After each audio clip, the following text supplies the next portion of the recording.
iyi mere n'ime ụwa mmụọ oke ebube nne ya ka na-edele ihe anyị na-emebi ihe mmụọ asị na na-abịa ụwa bịa na-abọ ụwa ọzọ ga-abịa ka mmarakwa chi odogwu ọzọ pịata n'elu okwu o mere mmanụ ụdamana ihe anyị na-emekwa n'ubi ihe mmụọ onye anyị na-achụ n'aja bụ oke mmụọ ihe anyị na-eme ihe mmụọ onye anyị na-achụ n'aja bụ oke mmụọ egwu nke m na-agụkwa n'ụgbọ egwu mmụọ onye nna agụrụ egwu a bụ oke mmụọ ihe anyị na-eme ihe mmụọ onye anyị na-achụ n'aja bụ oke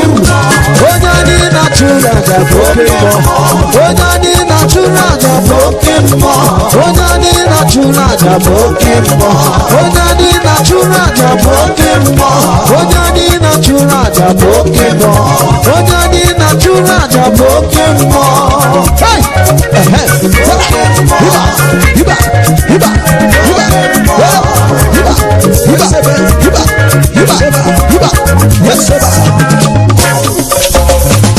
odogwu akata aka ọkwa ndị bụ ọdịbara gbogbo ọkwa ndị bụ egwu ụmụajọ mbọ nwoke tete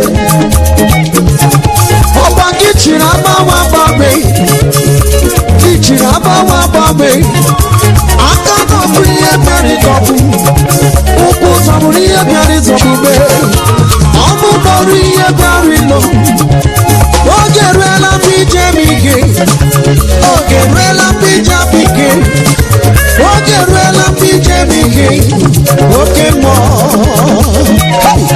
ị na-eje ebe site pịata n'elu okwu o mere mmanụ ụdamana ihe anyị na-emekwa n'ubi ihe mmụọ onye anyị na-achụ n'aja bụ oke mmụọ ihe anyị na-eme ihe mmụọ onye anyị na-achụ n'aja bụ oke mmụọ egwu nke m na-agụkwa n'ụgbọ egwu mmụọ onye nna agụrụ egwu a bụ oke mmụọ ihe anyị na-eme ihe mmụọ onye anyị na-achụ n'aja bụ oke mmụọ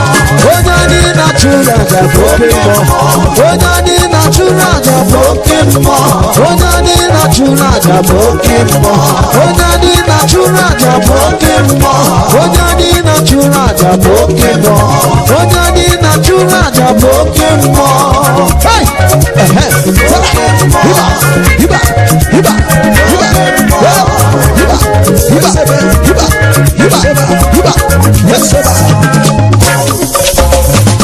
odogwu akata aka ọkwa ndị bụ ọdịbara gbogbo ọkwa ndị bụ egwu ụmụajọ mbọ nwoke tete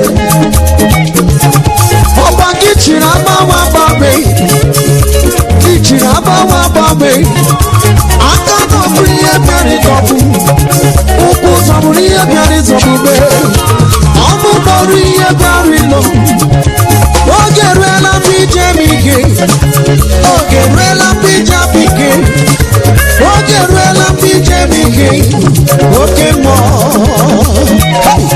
ị na-eje ebe site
kedu kosi gali yina shokani ai webu chalo tukoyon webu na nyekechie ya webu kulu ya dilo mane nele kama kasi bego ne kava kulu did you know your conscience when there's some crush? Will you learn Monegi? You will learn in Yurugi. When you female, man, out of Korea. One Lubeya, come join us. The bear Kumuya gave my bad. Umi, where will you go? I must have a look about. When there's a look at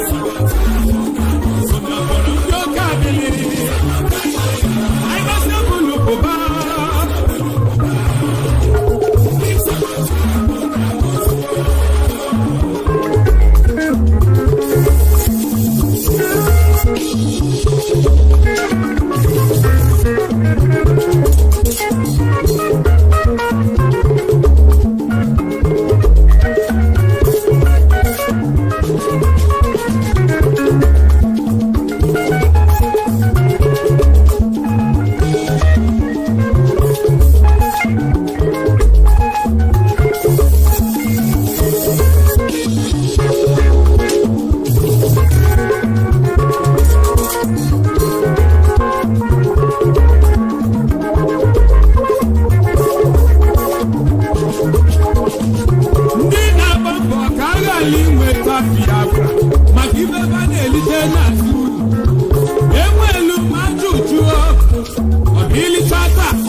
sigi. Una chukwu kika biama. Ye chodegi. Ye gogoro na risite. Ike mwelili Biafra. Indigenous people of Biafra. No kai gelili la nyaka. No neto kani no lisa gawa chigaka.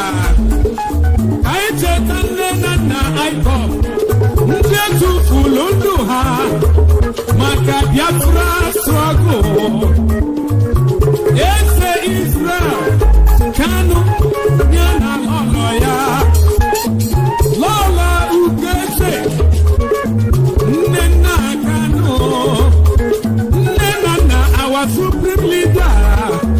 I see pura dugu furuke.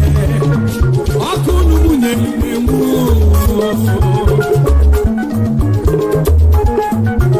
Keduma kuchoka. Msemefo. Deputy Director. Na nyitenelio. Nolisagana yume. Mazi African representative. Keduma Kamase Simon Eba. Chukwu kikabia magana no neluki. Barrister Fanye Jofa. Ipob barrister. Okulora Kambani. Isi Pepe Nodima. Madam Nenaya. Ipob Financial Secretary. Manyo Makabaki. Chukwu kikabia magana. Madam Amakebo. Manye Chezemba. Aganilu Bukani. Chukwu kikabia masangije. Santo Konko. Yiso nandi wasilike. Emeka Gift. Chukwu kikabia manani so. Owa Sofia Obanse. Mwanyoma. Nanyaga bago. Unu bawa media warrior. Ibunu memedima. Makanoke chebe na mano. Imanoke afagana. Babu zinoke agite. Nyana ya media. Ibunu memedima. Nelizu gaba. Onajita Iwo Robert. Okanya Manfu Natalie. Keduma Kadi Biafra child. Anye Jebego. Iganiri Mano Bondo. Praise Darling Tin. Yasimonu Mekeneyi. Esoko Biafra. Imana Nye Jebego. Amanda is Lizzy. We are moving forward. Every hour no war. We are moving forward. Don't be Biafra. Queen. Okay, you are Nyaka. Who from Biafra? Biafra Bundani. Manda Junior. Imanoge Lugo.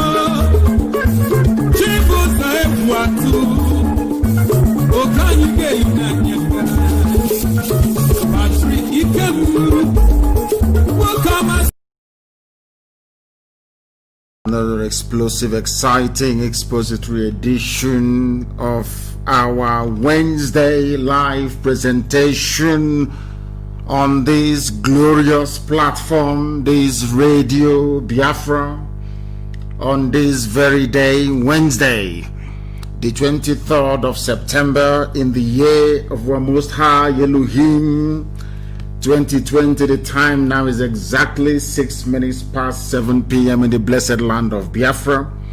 And I also imagine the same number of minutes past the top of the hour, regardless of where you are domiciled or where you are living. I welcome you sincerely and wholeheartedly. Therefore, I say good morning, good afternoon, good evening, and good night to some of you, Radio Biafra is listened to across every time zone on the face of this very planet Earth that Chukwukikabiama created. I welcome each and every one of you, and as I do so, I will please encourage you to welcome other people as well. If you're watching or listening via Facebook, on my wall, not minding all the suppressive activities of Facebook, I would encourage you to please try and share that as much as possible. I know most of you have now found a very safe home in Ipob community radio. Most of you are listening via that very platform. Some are listening via our satellite, even all the way to Europe. And I know that a greater majority of our people are listening via FM 102.1, depending on where you are, in Biafra land, in Lagos, in Abuja, and also in Kanu as well. We are broadcasting this very message that our people may become sufficiently enlightened to advise themselves that continued existence of the damnable zoological republic will mean their premature termination, not just of themselves, but their communities, their villages, and also their ethnic group as well, if care is not taken. Therefore, we are here to preach this very gospel of hope, of redemption, a gospel of truth, an unblemished propagation of the gospel of the restoration of the kingdom of heaven upon the face of this very earth. Without further hesitation, we are going to pray. And after we must have finished praying, then we will go on to bring to you what we have in store for you this very day. Because we know that the whole world is waiting very patiently to hear this very gospel this evening. We are going to pray. I am going to pray a prayer of David. My favorite part of the Torah is the Psalms. I love them and I love praying with them. I am going to pray a prayer that I pray every blessed day of my life. It is Psalm 70. And I will pray it in the language of heaven. Some are reminding me that I have not introduced myself. I don't think that I need any further introduction, but for those who are joining us for the very first time, you're listening to the voice of Mazi Nnamdi Kanu, the leader of the indigenous people of Biafra all over this very planet, the largest mass movement on the face of this very earth, bar none. I lead Ipob very graciously, of course. I also direct Radio Biafra and Biafra Television, but above all, and by the very special grace of the Most High whom we serve, a servant of the wonderful people of Biafra. Now we must pray. And I will pray in the language of heaven. Please, if you have a direct line to the Almighty in heaven, they will tell you that they are worshiping Him in this very language I'm about to pray in right now. The very oldest language on the face of this very earth, the language of the ancient people. Chineke nna nke pụrụ m ihe niile, onye anyị na-efe wee na-akpụ isi ala nye. Chineke nna nke usu niile nke ndị agha, onye ndị Igbo na-etu ebighị ebi. Onye ọbụla nne ya kere ihe niile kere eke mana onweghị ihe ọbụla bụ ihe kere ya. Ya onwe ya bụ onye nọ mgbe ji wee malite. Ọ bụ naanị bụ isi mbido, naanị bụ ọgwụgwụ nke ndụ mmadụ dị ndụ. Chineke nna nke ụmụ Israel, Chineke nna nke kere eri, Chineke nna nke ndị Biafra, Chineke nna onye na-adịghị agharịpụ ndị ya, onye okwu ya niile bụ ihe na amen. Anyị wee na-arịọ eze ndị nsọ, gị onwe gị bụ onye mmụọ na mmadụ na-akpụ isi ala nye, ka i wee mụọ nsọ ezi Chineke na bi n'igwe, ka ị bịa zọpụta ụmụ gị bụ ndị Biafra na ndị niile bụ ndị nọ na mkpagbu n'obodo ekwensu bụ Nigeria nke mmadụ dị ndụ mere, n'ihi na ọ bụ naanị gị na-eke obodo, ọ bụghị mmadụ dị ndụ. Anyị wee na-arịọ gị ka iwe gbatara anyị ọsọ enyemaka na ndị iro abatawa anyị n'ime ha, gbawa anyị okirikiri, wee jide ụmụ iwe n'ala ha n'iyi, wee jide ọbara ndị nsọ, wee were ya wee na-akwafu nna nke ebere. N'ihi na onweghị mgbe ọbụla ọ bụ uche obi gị iwere anyị wee nyefee n'aka ndị iro ndị a na-ebighị ugwu ma ekwensu n'ọchịchịrị, kama ọ bụ site na nnupụ isi anyị na mmehie anyị iwe na-ata anyị ahụhụ wee ruo n'ụbọchị nke taa, kama anyị wee na-agwa gị ezi ebube dị ngọzi n'ụwa niile na-ege anyị ntị, na anyị na-ewere ihe niile nke anyị ụwa anyị bụ wee nyefee gị na ọ gbadara aka gị nna nke bere, n'ihi na ọ bụ naanị gị nna nke igwe ka ihe niile ekere eke na-erubere isi. Anyị wee na-arịọ gị ezi ebube dị ngọzi ka iwe etinye ndị dị etu a n'ụzọ ihe nakwa ọgba aghara, bụ ka ha rabụ ndị na-achụgharị anyị mgbe niile, ka ha wee memile anyị, ka iwe echụghachi ndị dị etu azụ bụ Fulani Janjaweed na ndị otu ha niile, ma tinye ọgba aghara n'etiti ndị dị etu a bụ ndị chọrọ mmemila IPOB. Bịakwa ka iwe echụghachi ndị iro anyị azụ, ka ụgwọ ọrụ ndị dị etu a wee bụrụ ihere nke onwe ha, ka ha rapụ ndị na-achị anya ọchị mgbe niile, na-asịlekwa ka ọnọdụ ha dị, kama ka anyị onwe anyị bụ ndị na-achịrịghị bụrụ Chineke, bụ ndị nwe obi aṅụrị na obi ụtọ n'ime gị. Anyị onwe anyị bụ ndị nwe ezi ịhụnanya ebe nzọpụta gị nọ. Ọ bụ ya mere mgbe niile ka anyị na-ekwu ukwe wee na-abụ abụ wee na-eweli olu anyị elu na-asị onye nwe anyị bi n'igwe, ka anyị jaa gị mma Chineke nna bụ n'igwe, ka anyị jaa gị mma ọkaka, ka anyị jaa gị mma nwanne otu onye, n'ihi na anyị bụ ụmụ ogbenye nweghị ihe ọbụla nke anyị nwe. Anyị wee na-arịọ ka iwe gbatara anyị ọsọ enyemaka ọsịsọ, n'ihi na ọ bụ naanị gị bụ Chineke na nke pụrụ m ihe niile. Ọ bụ naanị gị bụ onye enyemaka, ọ bụ naanị gị bụ onye nzọpụta, ọ bụ naanị gị bụ Elohim Adonai El Shaddai. Biko atụfukwala mgbe, bịa ọsọ ọsọ ezi ebube dị ngọzi, ka Biafra wee bịa, ka anyị wee jaa gị mma wee too gị. Ọbụla dị ka ndị mmụọ ozi si wee na-agba oche eze gị okirikiri na nke bred ngọzi wee na-asị na ede nsọ, ka anyị onwe anyị bụ anụkpa ahụ n'elu ụwa wee si etu a wee jaa gị mma ezi ebube dị ngọzi, ka otuto niile na nsọpụrụ niile, ịja mma niile bụrụ nke naanị gị onye nwe m, ugbu a ma ruo mgbe niile ebighị ebi, ka anyị na-arịọ gị. Ise, the language of heaven. If you pray in this very language, anything you ask for will be given to you. If your heart is clear and your mind is pure, that I can assure you.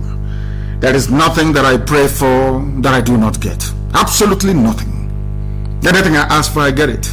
I pray in this very language of heaven, the language of the ancients. If you want to know how to ask God for something and is granted, go and study the secrets of David. David is about the only person that knew how to speak to Elohim, and all his wishes was granted. Thank you very much. I welcome each and every one of you. All of you, wherever you are this very evening, you must get your pen and paper ready, because we are about to educate even the uneducatable. We are going to educate them this very day. We are going to speak the whole truth and nothing but the truth. A justification of everything we have been preaching from day one. I am starting today's program with that very letter that I now believe has gone viral. You know, sometimes I wonder only if we can reason properly, only if black people can reason properly and discern, only if we can read between the lines, can we then appreciate the magnitude, or should I say the importance of this very correspondence from the very Baroness Cox, a woman that I met. I think that was last year. I went to the House of Lords and we met her, myself, and my immediate younger brother, as a matter of fact, accompanied me on that very trip, and also Solomon Ebo as well, who is our Manchester coordinator. We went to go and see Baroness Cox, and she spoke very well, very eloquently, very grand. And we knew, or I knew immediately, that she was a woman of immense courage and integrity. And today, I believe, with the writing of this very letter to Patricia Scotland, QC, who is the Secretary General of the Commonwealth, that she has justified my faith in her. She has justified my faith in her. And I wish that a lot of people can come up, not too long ago, just a few days ago, so to speak, the U.S. ambassador made history as being the first person, not just the first woman, but the very first person to guarantee what may resemble free and fair elections in the damnable zoological republic. And now that has been followed by Baroness Cox. I don't know the influence that women are having. I wouldn't say they're inordinate, but I do welcome all of them. And we are going to analyze this very correspondence this evening to lay a very clear and unmistakable foundation as to the direction the zoo is headed and what we all need to do individually and collectively to ensure the survival of our respective ethnic groups and our respective nations that lured unceremoniously bound together in the British colonial experiment that they also christened Nigeria. Baroness Cox of the House of Lords of England, of course, of United Kingdom, wrote to Right Honourable Patricia Scotland QC, the Secretary General of the Commonwealth, who resides, or whose office at Marlborough House in London is W1 Y5HX, a place I know very well, having lived there for very many years.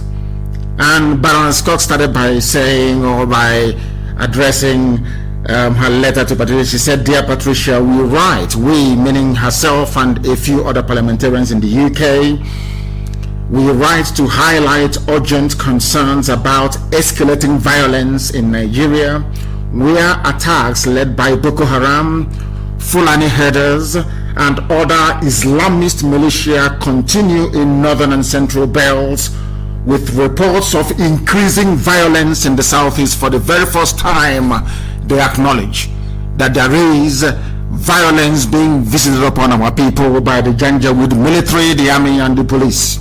You must listen very carefully in this letter, and also for the very first time coming from people that we consider to be part of the British establishment, a recognition that despite the coloration by some sections of the zoo media in terms of the description of those carrying out all these heinous attacks as Fulani herders, for the very first time they acknowledge that Fulani people are the ones killing, pillaging, maiming, and sacking towns and villages. At the risk of sounding like an ethnic bigot, which is what they often accuse me of, but the truth of the matter is that each and every of the now 7 terrorist groups in the zoo are all funded and staffed by Fulani people. And as I said, for the very first time, I know that the Foreign and Commonwealth Office will disagree with this. I know that those of them who work in their foreign missions, who get, should I say, quite a sizable chunk of bribe money from the Fulani Caliphate, will disagree with this. Anybody who is against it is in the payroll of the Janjaweed. You must understand this. For the very first time, they acknowledge that attacks from Boko Haram, of course, but from Fulani herders. They called a spade, which is why I have regard for this very letter. If not, I wouldn't have read it out. And other Islamist militia, which is also a recognition that Muslims are killing Christians in the zoological republic called Nigeria, for the very simple reason that the government, the army, the police, the customs, the navy, every paramilitary organization, every organization that bears arms in the zoological republic have all been Islamized. They're all staffed and led by Muslims from the Sahel, and they will kill for their religion. Under the cloak or cover of one Nigeria, they are now executing their master plan of conquest and forced Islamization. And I congratulate these parliamentarians in the UK for recognizing that. Why this letter is very important is because never, I cannot recall in the history of the Zoological Republic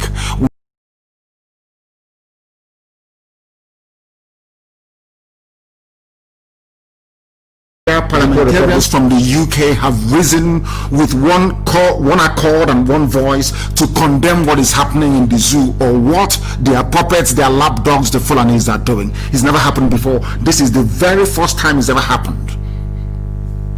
You must listen very attentively. For the very first time also, they acknowledged Biafra. Of course, they cannot mention Biafra. They said Southeast. They know there is violence there. So all the tweeting we've been doing, all the campaigning, everything that everyone has been doing, not just us. There are a lot of people who are working very, very hard to convey this very message. And also, especially those of them from the Middle Belt, the very team led by T.Y. Danjuma, of course, that went to see them a while back. And they listened to him because he is one of them, and they believe him. And that is the main thrust of this very letter. Not trust, but thrust. T-H-R-U-S-T. Please, I must be quoted correctly. Now I continue with this very letter. According to a report by the UK All-Party Parliamentary Group, APPG, for International Freedom of Religion or Belief, entitled Nigeria Unfolding Genocide. Do you know the funniest thing about it? This was the same genocide that was visited upon Biafra, because if you recall many years ago when I used to pray on this very platform, I said, "Dear God in heaven, allow all those who connived and conspired with our enemies to bring evil upon your children to experience the same thing you had gone through." Anybody who is an avid listener or follower of this very platform, Radio Biafra, will understand that in times gone by, that used to be my prayer. I don't pray that prayer today because the suffering is enormous, it is too much. But now there is an acknowledgement by the powers that be in the UK, those that created the Zoological Republic, that there is unfolding genocide. Unfolding genocide.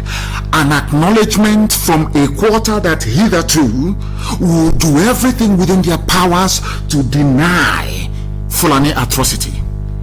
And make no mistakes about it, all the atrocities happening in the Zoological Republic is as a result of Fulani Janjaweedism. They want to terrorize you, they want to suppress you, they want to intimidate you, they want to colonize you, they want to take over your land, and they want to annihilate you. That is the way they operate, that is who they are. And that is how they will continue to be until somebody puts a stop to them, which is exactly what we are doing. Now listen to this very report, and I want it published on my page, please, so that people can follow accordingly. I don't know what other platforms there are that this very publication, I'm sure that most of you have seen it, but the only reason why I'm having to do this analysis is because I don't think that they did justice to it. They do very well, most of them, but I don't think that they quite handle this properly. Thousands of civilians have been killed, and elements of the Nigerian government may be complicit in violence. What it means is that for the very first time also from Britain, there is an acknowledgement that Asorok itself, the Fulani people in Asorok, they call them the presidency, the cabal, they are part of the violence. This is something that people would now need to acknowledge and, should I say, formulate a plan that neutralizes this very governmental complicity in the spread of terrorism in a place that they call a country or a nation. Now, these MPs and House of Lords members can see very clearly. Some of us don't understand the English language very well, and most of these letters are couched in what is called diplomatic speak. So you may not understand it unless you delve into it and begin to strip off all the layers of niceties. But in this very letter, they have dispensed with all of that. They have gone straight to the point. They are saying that this APC government, this government that you call Buhari, the dead man who is in Saudi Arabia, this government of Fulani Cabal, this government of Abba Kyari, this government of Issa Funtua, this government of what is his name again, Mamandaura, this government of the Sultan of Sokoto, of the Fulani Irredentes, that they are complicit in the killing of their own people, assuming you regard the zoo Nigeria as one country. These are people, you must understand that these are people who wouldn't normally be critical of a Fulani regime because they benefit from it. For them to come out so explicitly and boldly to condemn what is quite rightly unfolding genocide in the zoo tells you the extent of the damage that the Fulani Janjaweed has done to people in that damnable Zoological Republic. This very group, as their letter goes on to say, the APPG's concerns reflect the findings of a report by Amnesty International.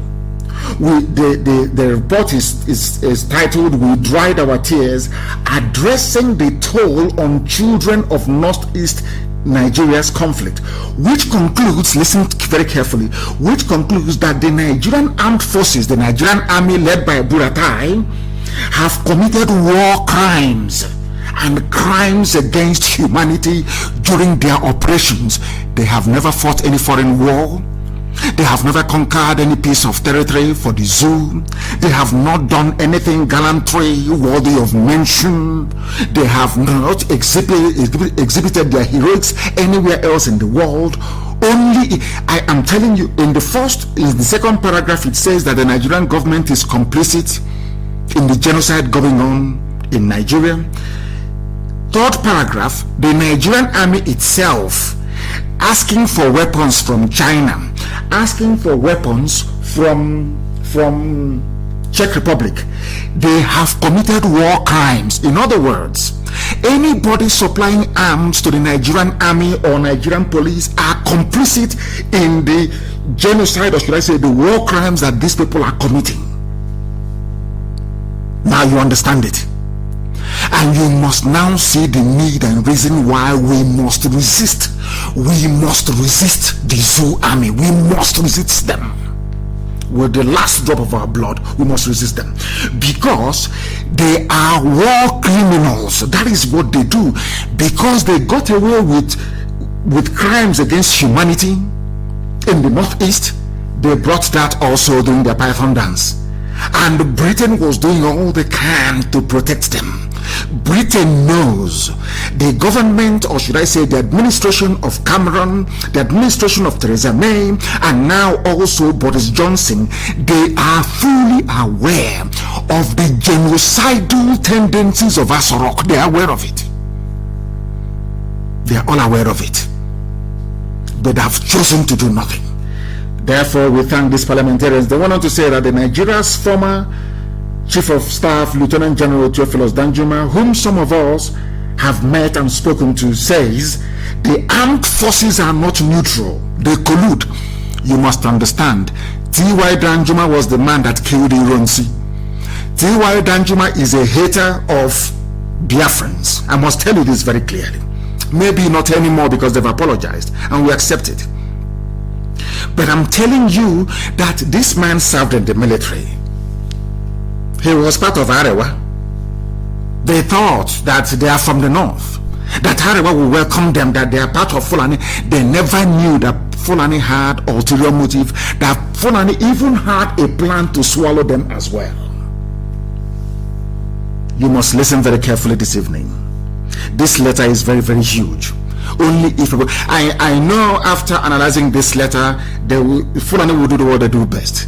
They will pump money into the UK. They will pump money into the Foreign and Commonwealth Office. They will give so much money to the British High Commissioner in Abuja. They will pump money. They will bribe every newspaper. That's what they do best. People don't understand. That is what they do.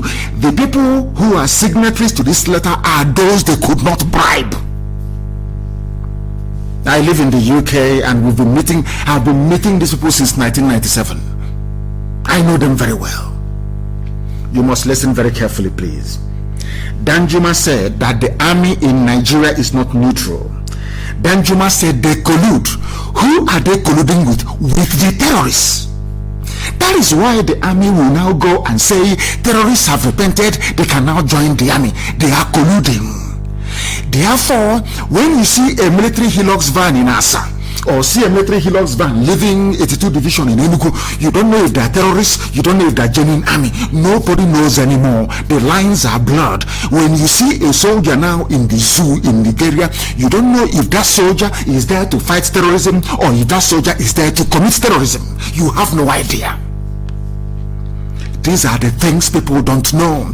That is why our people must resign from the army. That is why everybody in the Middle Belt must resign from the army.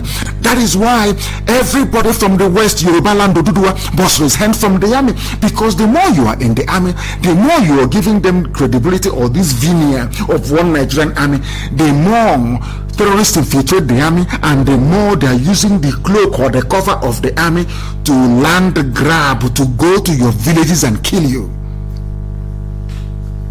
From T.Y. Danjuma, a supporter of one Nigeria, someone who has benefited so much that he has an oil well, he has his own oil well, he's a multi-billionaire, he's not doing anything with money. If anybody has any vested interest in the sustenance of the Zoological Republic, Danjuma should be one of them. But he is not happy anymore, because now that very lion they've been feeding, which is Fulani Janjaweedism, is now about to consume them. That was why he said the army of Buratai is not neutral and they collude in the ethnic cleansing. Even in the riverine states, they would not say Biafra, they say riverine. Are you listening? By Fulani headers. He insists, that is Danjuma, that villagers must defend themselves.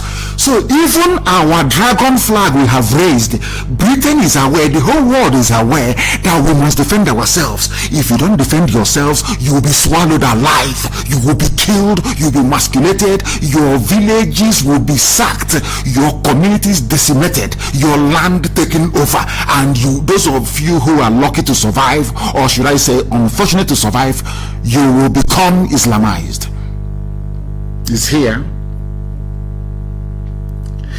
You must defend yourselves, because depending on the armed forces will result in them dying. If you depend on Nigerian army to defend you, they are the terrorists themselves. You will die one by one. The ethnic cleansing must stop, according to this very letter to Commonwealth. I'm not sure they'll do anything. After all, Baroness Scotland, all the zoo will give her, if they used to give her £1 million before, they'll give her £5 million now. I know them, that's what they do. I know the man responsible for distributing the money.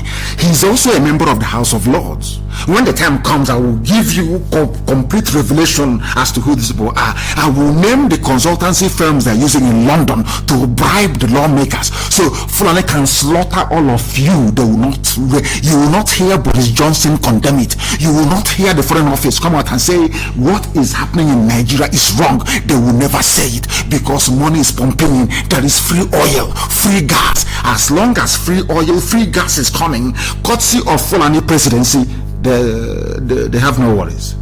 All of you can die. Now listen, continuation of this very letter. The state's failure to protect its citizens is a clear breach of its obligations under the Commonwealth Charter in respect of human rights.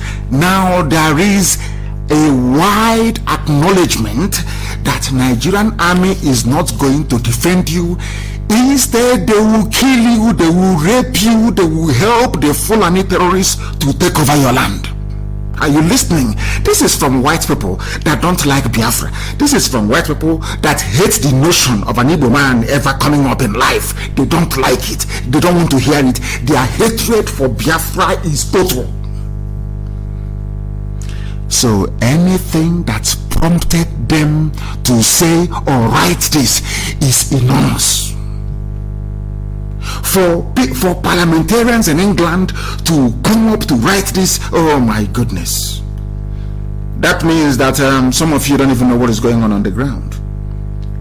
These are people that they created Nigeria, they built it, they packaged it, they wanted it to have, should I say, undue influence in the affairs of Africa, so that Britain can control Africa through Nigeria. It's a very simple. They wrote it down. That was what, in the official documents that I have seen, Britain said, we want to build a huge country in Africa that can wield influence, and through them we can control the whole of Africa. Now you can imagine. We continue. They have failed. Now they concluded by saying there is now an urgent need to ensure adequate protection and aid for those suffering the loss of family members and the destruction of their homes and livelihood, and to end impunity by ensuring that complaints related to human rights violations are promptly, independently, and impartially investigated, and those responsible are held to account after their trials. No one was held to account. When IPOB was shouting and telling you what was coming, they brought Operation Python Dance 1, 2, 3, 4, 5. Then our Dudual friends and brethren, they were busy laughing and clapping. Some in the middle belt were busy laughing and clapping, as they used to say where we come from. They said that naturally, somebody should translate in English, please.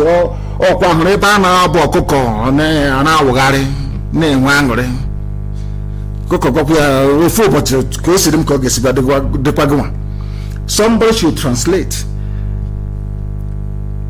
Somebody should translate for the world to understand. Today,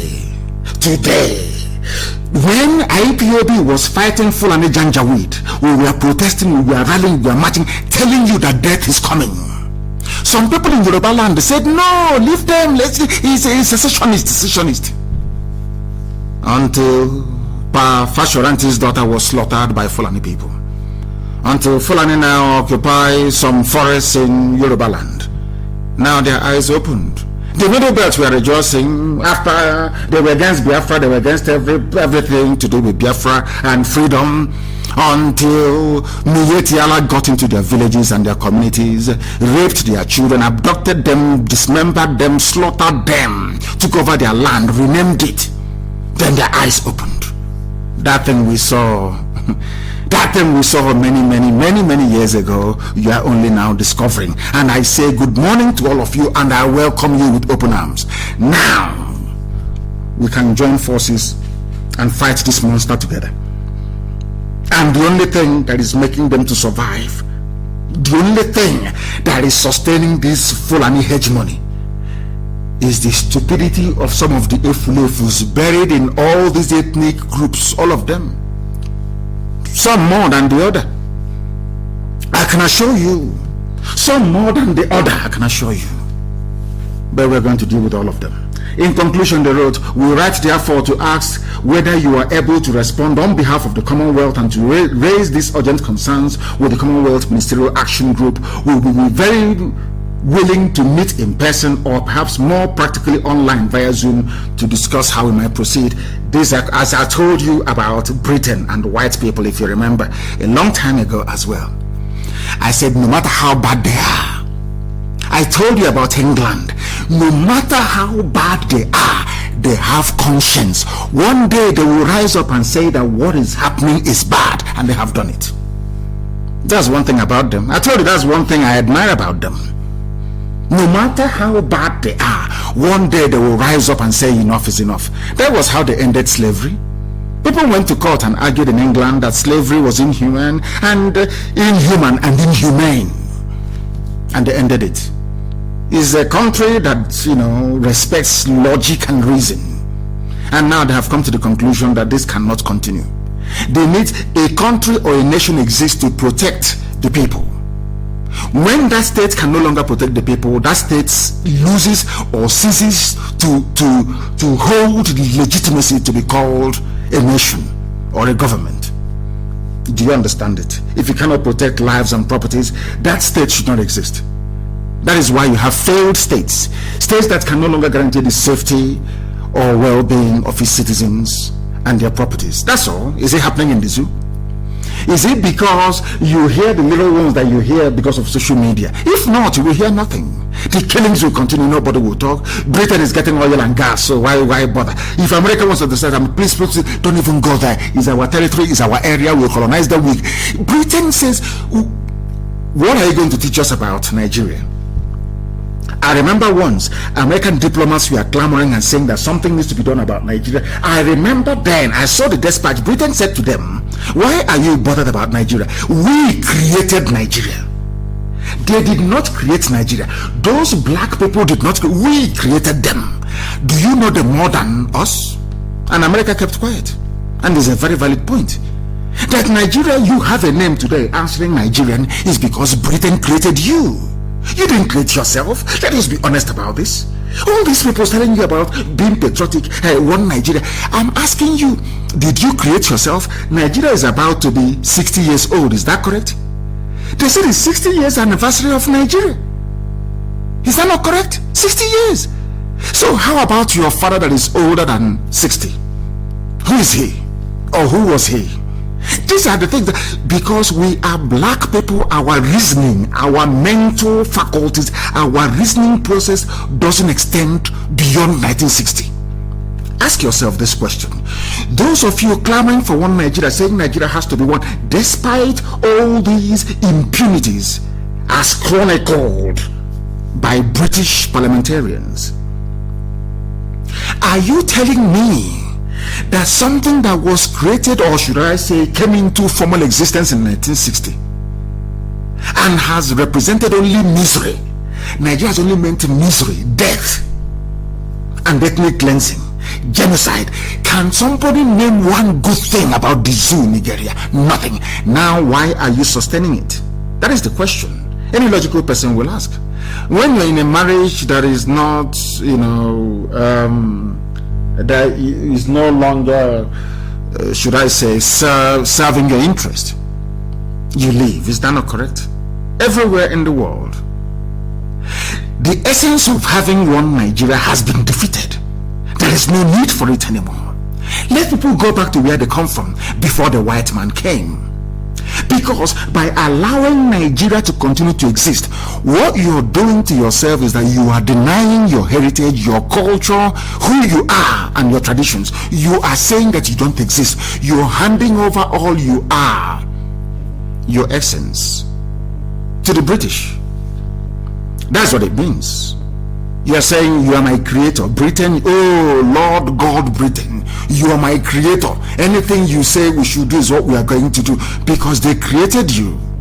Remember that when God made the heavens and the earth, God gave Adam the power to name things, and God said to Adam, all these things you own, so name them according to the scriptures. Adam started naming everything. So whoever gives you a name own you.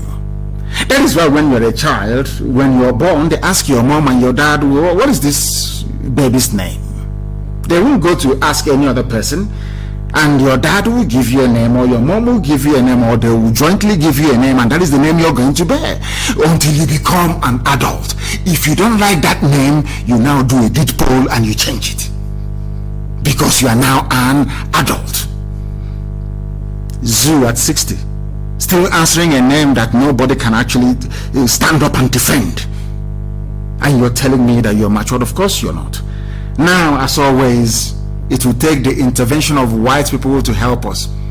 It took white people to stop slavery. Blacks did not stop slavery. White people did. Britain promulgated a law banning slavery. In America, the same thing. Abraham Lincoln went to war to stop slavery. White people did something about it. All we do as black people is to lament, to complain.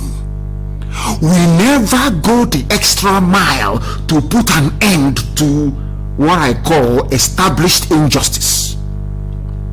It is now taking the intervention of white people in England, Baroness Cox, Lord Alton of Liverpool, Baroness Kennedy, Jim Shannon, Lord Williams, Lord Carey, Dr. Christopher Coxworth, Philip Mount Stevens, Lord Stoddart, Lord Anderson, Lord Cormac, Sir Geoffrey Nice, Ayo Adedoyin, Emilia Ochab, Melvin Thomas. In fact, do you know what I find astonishing here? At least there is an Oduduwa person here. A Yoruba man's name is here. But we have Igbo, IGBO. I know that Honora, what's her name? Is it Kate Honora? She's answering from Newcastle. She's there, but she is not here. She has collected her own money from Nigeria. But at least Oduduwa is here. Ayo Adedoyin is here, who represents the International Organization for Peace and Social Justice.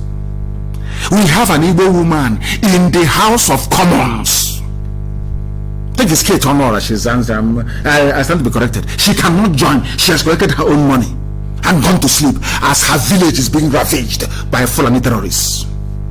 That is our people for you. That is how we are. It is taking white people, to come to Africa to save Africans from themselves.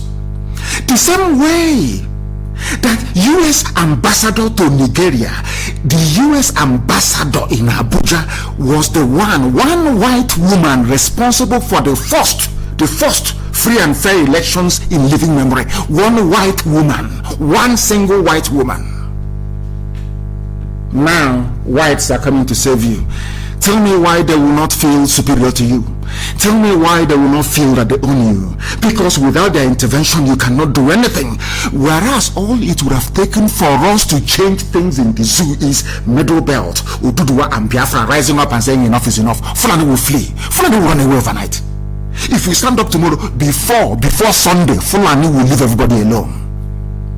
But they come to your village and they bribe you. They from Zurich, Yoruba Muslim Association, they give them some small change. They come to our land, they get the last of Ates, the last of that effort is Okora Wasa. They give them some money, start talking rubbish. One Nigeria is our turn, we can salvage it. In fact, right now, funny enough, they no longer have anybody in the Middle Belt to go to, which is quite shocking. The people now yapping still the same old mantra, the same old rubbish are those from the west and from the east. The likes of Duro Nobula. I think I read something, one rubbish they wrote about we are not for this secession. Seceding from what? I asked them. I will look at it. Seceding from what? When you hear fools talk about secession, seceding from what? From a country that is 60 years old? When my history tells me or teaches me that my land is over 5,000 years old, how can I secede? How can you be in a house? You are in a house and you say, the son will say, Dad, I'm seceding from you. You and your dad, is your dad that will kick you out and say you are over 18, come on, go and look for somewhere to live. You come out and you say, Dad, I want to secede. Does that make any sense? 60-year-old nation, or should I say contraption? 60 years. How can I secede? I am older than Nigeria. How can I secede from it? My uncles are older than Nigeria. My mom was older than Nigeria before she passed on. My dad was older than Nigeria. How can I secede from something that I'm older than? I don't know where the brain of black people travels to. Only God can answer that. I'm immortal, I cannot. I want to know where the brain of black people, what informs their reasoning. Someone like Duro Noble writing garbage, writing rubbish, absolute rubbish. He claims an intellectual. Secession, the one secessionist group, seceding because Fulani gives you money. Fulani doesn't want anybody to leave because they are lazy. They cannot do anything apart from moving cattle from place to place. They need the revenue from oil and gas. It's common sense. Only if you're a fool will not understand it. White people are coming to save you. As always, it's always whites. End of slavery, white. It's always white people coming to save poor Africans. Always. And it's happening now again. People without shame nor honor. This is something we can do ourselves. Rather than, let me tell Tiwa Danjima something. This is the long way of doing it. All you people have started very well in the Middle Belt is to apologize for what you did wrong in the past. That's number one. And now you build credible alliance. Credible. The mistake that people make in Nigeria always is this: when ethnic nationalities want to build alliances, they go back to Fulani slaves, the people that Fulani put in power, because they anticipated this time they knew was going to come. In order to preempt any outcome that will disfavor them or might appear unfavorable to their interest, they give you leaders. So if you come to Biafra land and you want to come and cut a deal as to how to deal with the Fulani people, and you have an award and you have Edwin Clark, these are their slaves, you're not going anywhere. I'm sorry to say, you're not going anywhere. You're not going to achieve your aim. You are not going to succeed. Now, what we need to do, or what people need to do, is to look for people of like minds. That is how to defeat Fulani. If you come and you're looking for the same people that are responsible for placing us where we are today, you will not make any progress. None whatsoever. Go and try and see. That is why Danjuma ran to white people to go and complain to them. Because we know as blacks, only whites can do something about our plight. How very shameful. How very shameful. That is the letter to Commonwealth, and I do pray and hope that Baroness Scotland does, look at it. She should I say, jettison every other financial consideration and give her fullest attention to this very letter. And then you see the zoo change, because they understand that there's only one solution. The only solution is division. They know it. As long as you are with Fulani must always try to take you over. This is something that fools will need to understand in the zoo in time to come. Once you're with them, one day, if they don't do it, their children will do it. What they think they're executing today was planned nearly 200 years ago by Ottoman Danfodio. So all of you, one Nigeria, we want to be in one Nigeria. I am telling you that you are signing your death warrant. You are placing your community in jeopardy. When Azikiwe was running around talking about one Nigeria, Azikiwe never knew a time would come when there will be Operation Python Dance. A time would come when girls will be raped in Uli and cut into pieces and nothing will happen. He never knew that the time will come when Ebonyi State, when we'll be struggling with Mietial as to who owns Ebonyi State. He never knew that the time would come when Fulani Janjaweed will impose a governor in Imo State. He never knew. He was fighting for one Nigeria, one big Nigeria, Pan-Africanism and all that garbage. He never knew, or he was unable to fathom the consequences. And here we are. This generation is now living with those consequences, trying to correct it, and it's very expensive and it's very costly. These are the things you ought to know. Anytime you see any idiot, any fool, regardless of his or her presumed education or degree of enlightenment or exposure, I am telling you that person is a compound idiot. I will challenge any non-entity to debate me anytime, any day. As I keep telling you, if you last, God in heaven is my witness, if you debate me and you last for 2 minutes in that very debate, I will know that I shouldn't be doing Biafra or agitating for Biafra. Nigeria is 60 years old. How old is your grandfather? Most of you listening, how old is your grandfather? Now, ask yourself this: what was your grandfather's country before Nigeria came into existence? And that is how I always start, and they run away.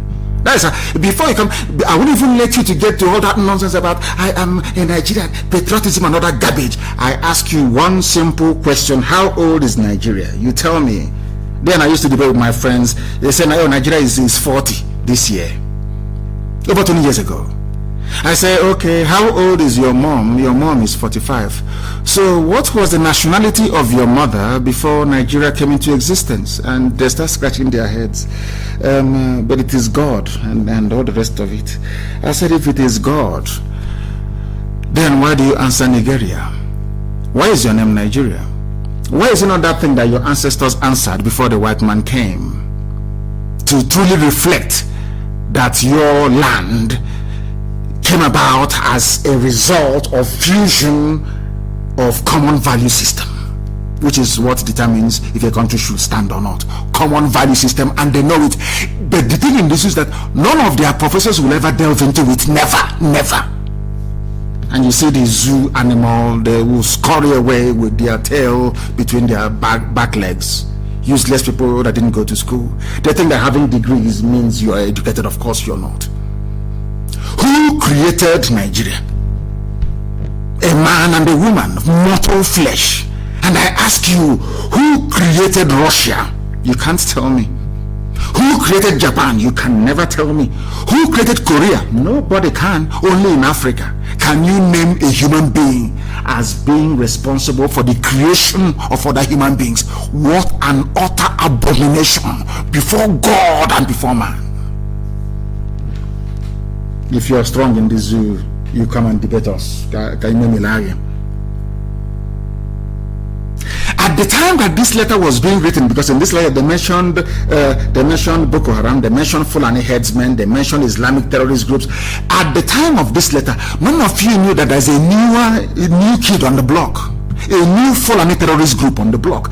And there was a video. Please try and send it to some of you. Should exchange it. I want it to appear on my page, Chinas, and make that very video available.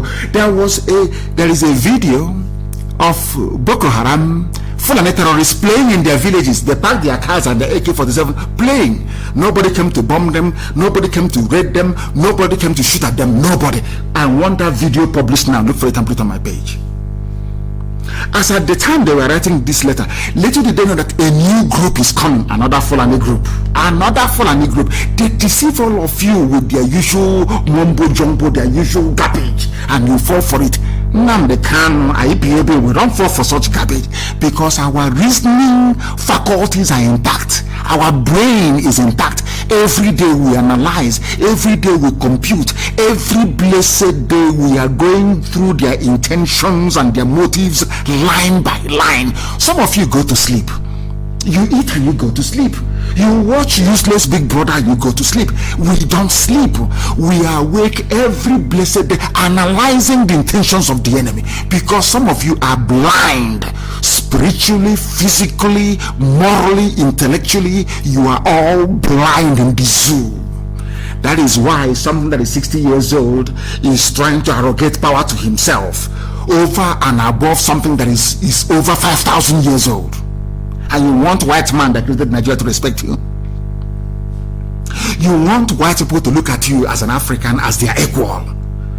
When you abandoned thousands of years of history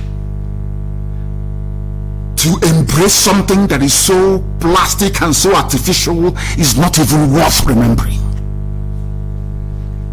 If you don't learn here, you never learn anywhere else in your life. This is the finest university on the face of the planet. As long as you're a black African or a black person with black origin, you can trace your origin to Africa. Radio Biafra, this gospel we preach is the finest thing to ever happen to you in your life. Is it a coincidence that they're now naming all of them who are Igbo?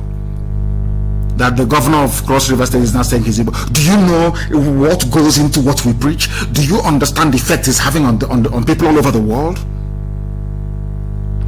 Military will get rid of Darul Salam terrorists soon from defense. How many of you know there's a new terrorist group from Fulani people called Darul Salam?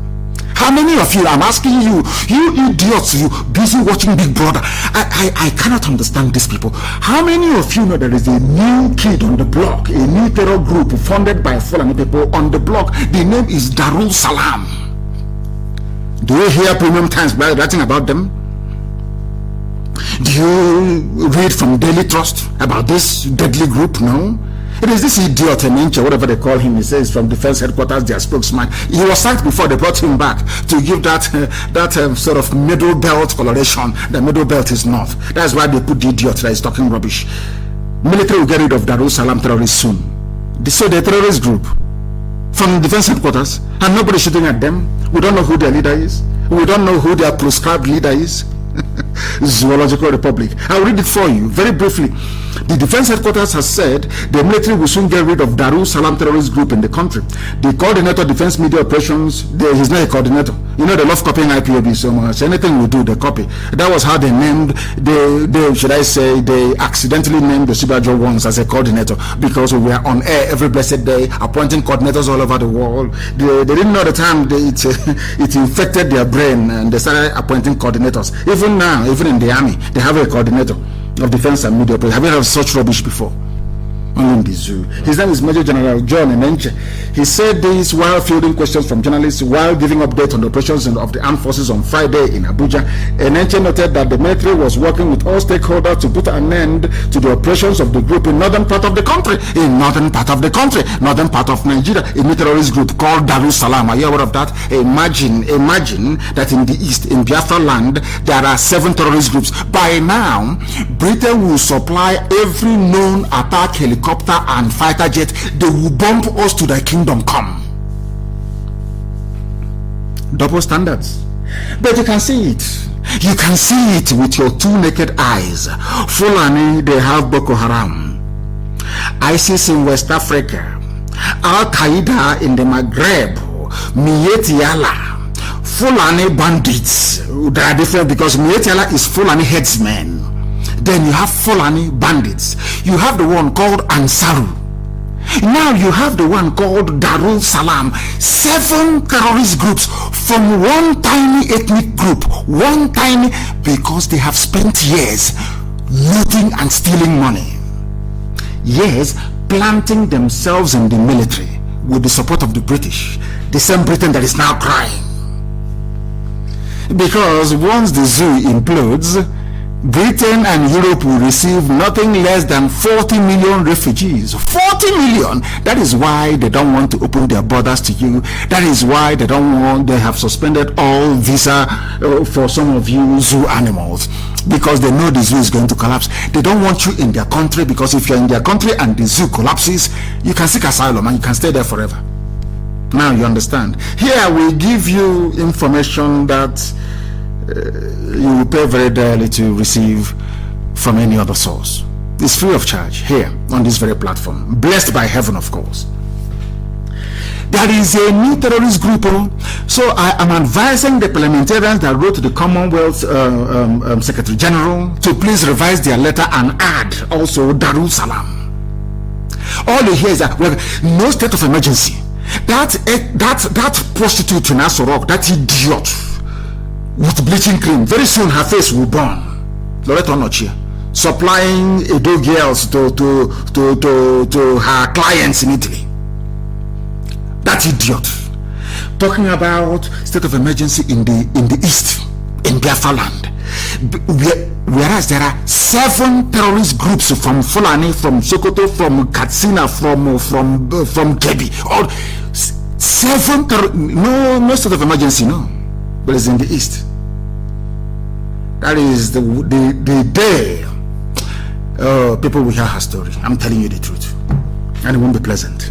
I'm telling you, it won't be.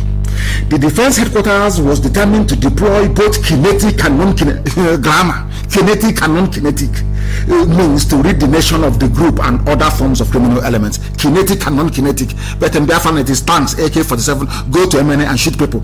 Go to Aba, you abduct. Go to Asa, you abduct, you kill. Wherever you go to Obibo, go and you kill. Anybody you see, you shoot. Not a single terror group, not one. But where you have 7. The funniest thing is that the people with 7 terrorist groups who are funding them are the ones telling other people that they are coming to their land to declare state of emergency. Can you believe such rubbish? These are the consequences of weak leadership. I don't blame them. I blame those that claim they are the helm of affairs, those who claim they are the helm of power. We must continue. This is a new group, and you wonder what on earth the Nigerian army and police and DSS have been doing. DSS is meant to be a secret, intelligence gathering to preempt these things and to stop them from happening. But they are there. They're in Enugu looking for who to abduct. DSS are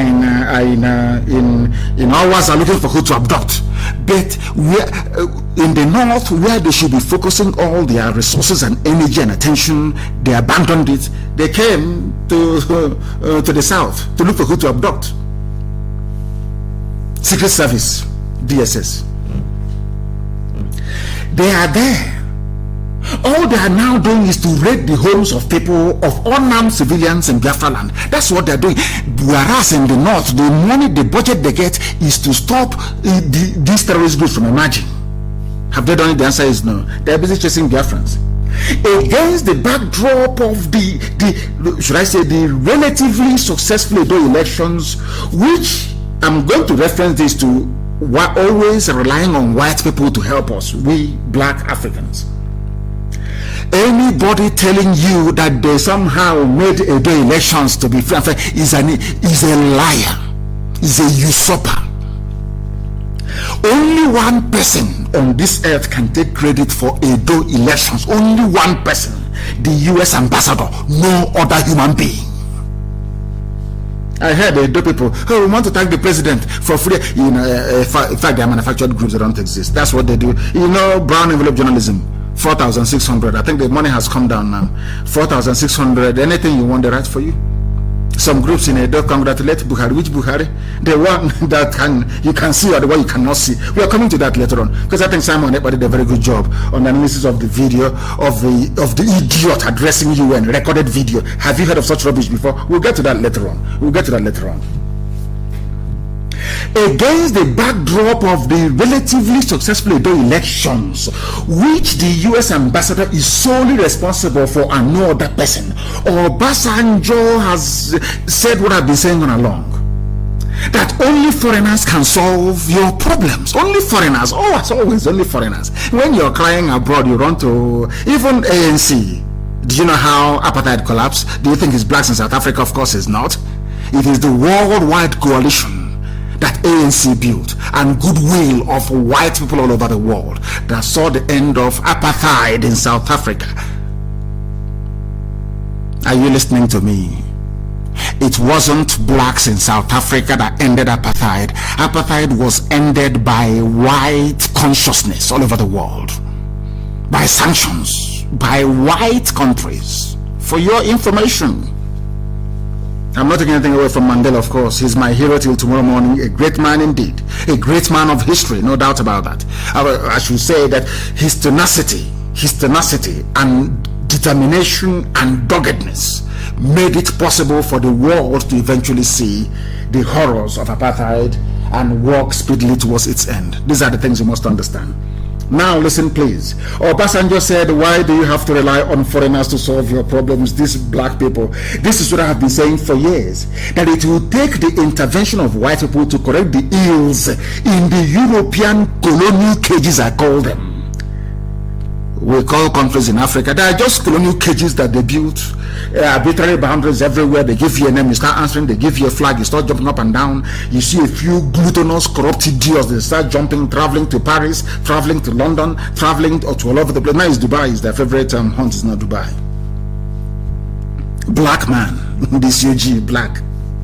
Obasanjo is saying, why are you relying on whites to solve your problems? American ambassador that they sent only a few days ago, American ambassador, one white woman in Abuja, one white woman delivered your first free and fair elections in living memory from her office in Abuja.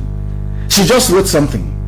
If you read elections, you will not enter USA. We will deny you visa. And she wrote a few names of some people that are corrupt, and that's all. One single white woman in an office in Abuja managed to deliver something that is 200 million people couldn't do. Unbelievable. But what I would say is that it was the Europeans that built the mess the zoo is in. So maybe it's only Britain that can fix it. Who knows? Do you know what Obasanjo said? Obasanjo said there is a problem when foreigners are the ones fighting for a better Nigeria, making reference to the letters that the parliamentarians wrote. There is a problem. Now foreigners are the ones fighting for a better Nigeria. Foreigners are the ones fighting for him not to be killed in your farms in the Middle Belt. Foreigners are the ones now writing and saying that army and police should stop killing people in Biafra land. Foreigners, white people. That's what Obasanjo is saying. He might say, former President Olusegun Obasanjo has said that Nigeria is not where it should be due to leadership failure. Of course, he was one of them. Leadership failure. Every year they blame their leaders as if their leaders were thrown down from heaven. No, or from hell, as the case may be, considering how awful they are.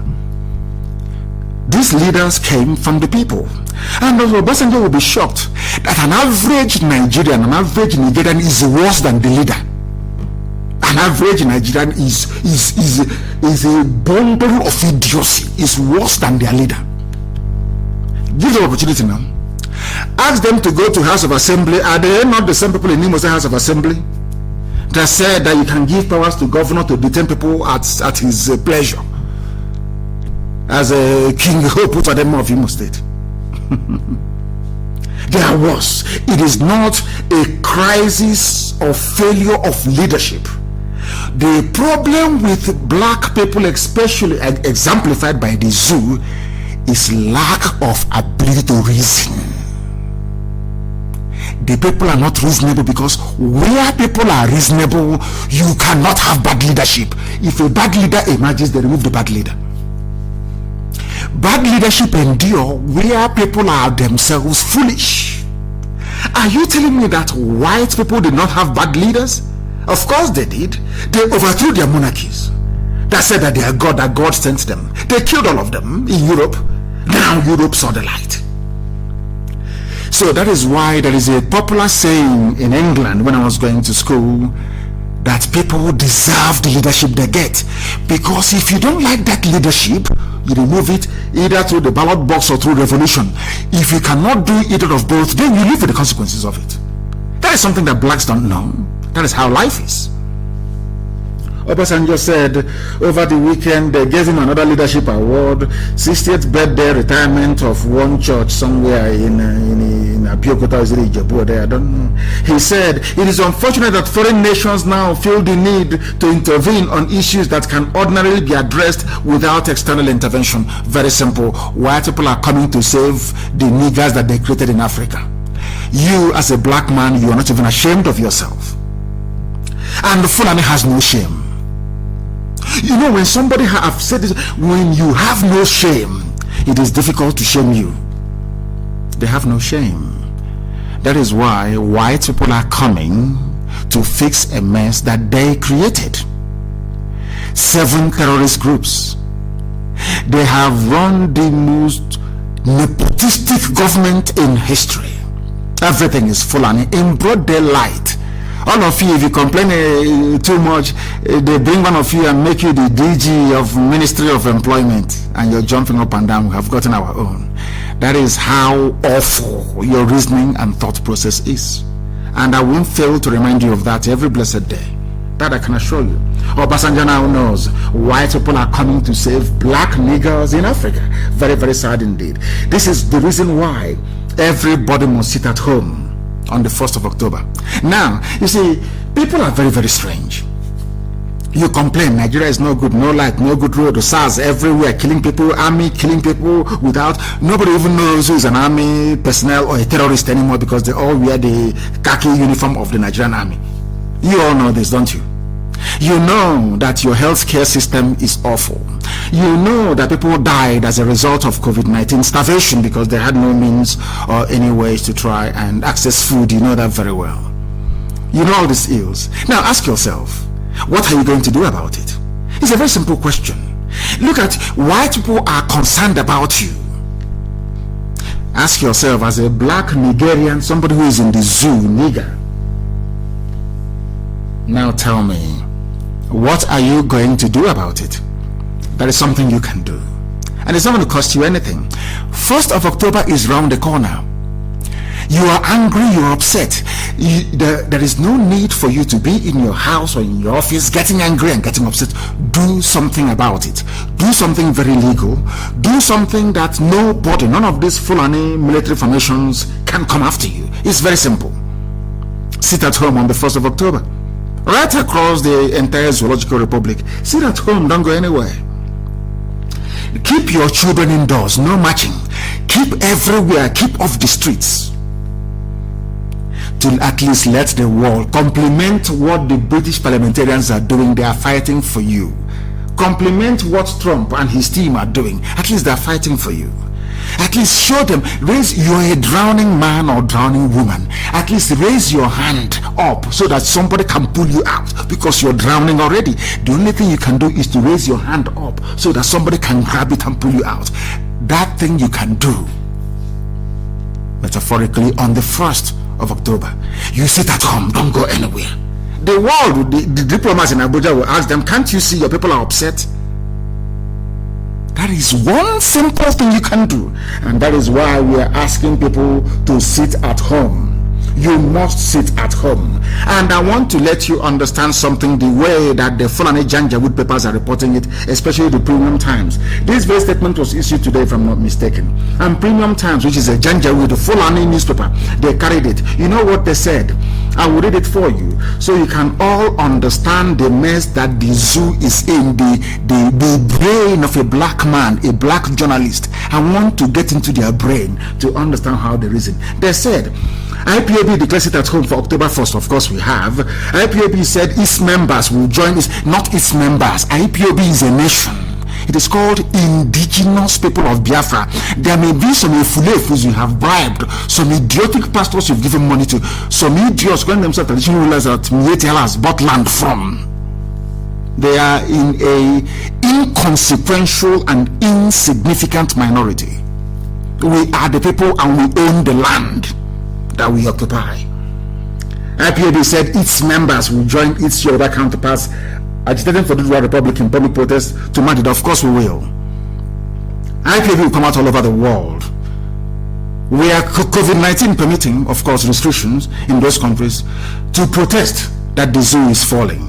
And we shall do so happily and gladly with our Oduduwa counterparts. Of course we will, because now, as I wrote earlier on my page, I now believe that a credible Yoruba self-determination leadership is now beginning to emerge. I said credible. Those that will not fail us tomorrow, they are now beginning to emerge. And we must warn very clearly, if anybody is thinking that they can use Oduduwa agitation at the last minute, they will say, okay, Tinubu, people are agitating in the east, people are agitating in the west, let us give it to Tinubu so that agitation in the east can die down, or at least in the west can collapse. Then they are mistaken. Because my Yoruba brethren must know this. This is the final bus stop. If in any way this agitation for Oduduwa independence collapses because of Tinubu presidency, you know that the world will never ever believe you again forever and ever. You must understand that. Everybody must know that. That is why we say IPOB, we are not going back until everybody is set free. And we mean it. We are going to come out on the 1st all over the world to join our Oduduwa brethren in letting the world understand that the zoo has no hope. But we don't want to hear tomorrow that they have given Tinubu presidency and then you slacken and you change. We don't want that.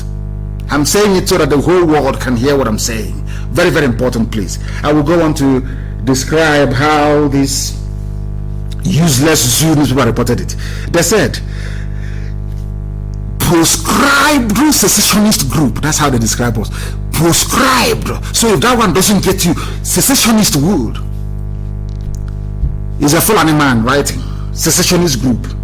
Indigenous People of Biafra has declared October 1st sit at home across the southeast. No, we said across Middle Belt, also in Oduduwa territory, Yoruba land, and the whole of Biafra land. This nonsensical reporting every time southeast, every time Igbo. Have you been to Igodomigoro land to see the wave IPOB is making? Have you been to Izon? Have you been to Bayelsa to see how many IPOB families there are? Have you been to Cross River State to see how many IPOB families there are? Have you been to Akwa Ibom State to see how formidable IPOB is on the ground? People, you see, that is one thing about zoo journalists. They never investigate. They just write junk as you give them. Southeast, is that what the statement said? The statement said everywhere, including Middle Belt. So rather than T.Y. Danjuma complaining, now that they have left Arewa Consultative Forum, now that Middle Belt is standing on its own, 1st of October, you can send a clear message to the whole world. And after this very statement today, from tomorrow, you see Fulani, they'll start distributing their money as usual. Traditional rulers, all the compromised socio-cultural organizations, they start moving their money to Ohanese, giving them money. They start talking rubbish. That's what they do. But the essence is this: we are live on air every blessed day, driving home the truth which is this very narrative that if we all stand up, ordinary 1st of October, if you want Fulani Janjawoodism to stop in your village, ordinary 1st of October, lock up your businesses, stay at home, you see what will happen. Simple thing you can do. You don't need a white person to do it for you. You don't need a white woman to come and save you. You can save yourselves. You are human beings and you have brain in your skull. Do something.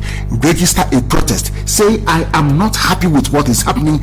Sit at home. I did not say Biafra land. I said Oduduwa land. I said Middle Belt. Sit at home. Because at the same time, all over the world, we, Ipob and Oduduwa, will be joining together to go and protest, to let the world know. Now when they come, they will say it is no longer Biafra. Now they will remember Ojukwu. They will say, but Ojukwu said something similar before, in 1966 or 67. How come? Oh, even now. So the agitation is no longer about the East, it's now also the West, because people have now seen what we have seen.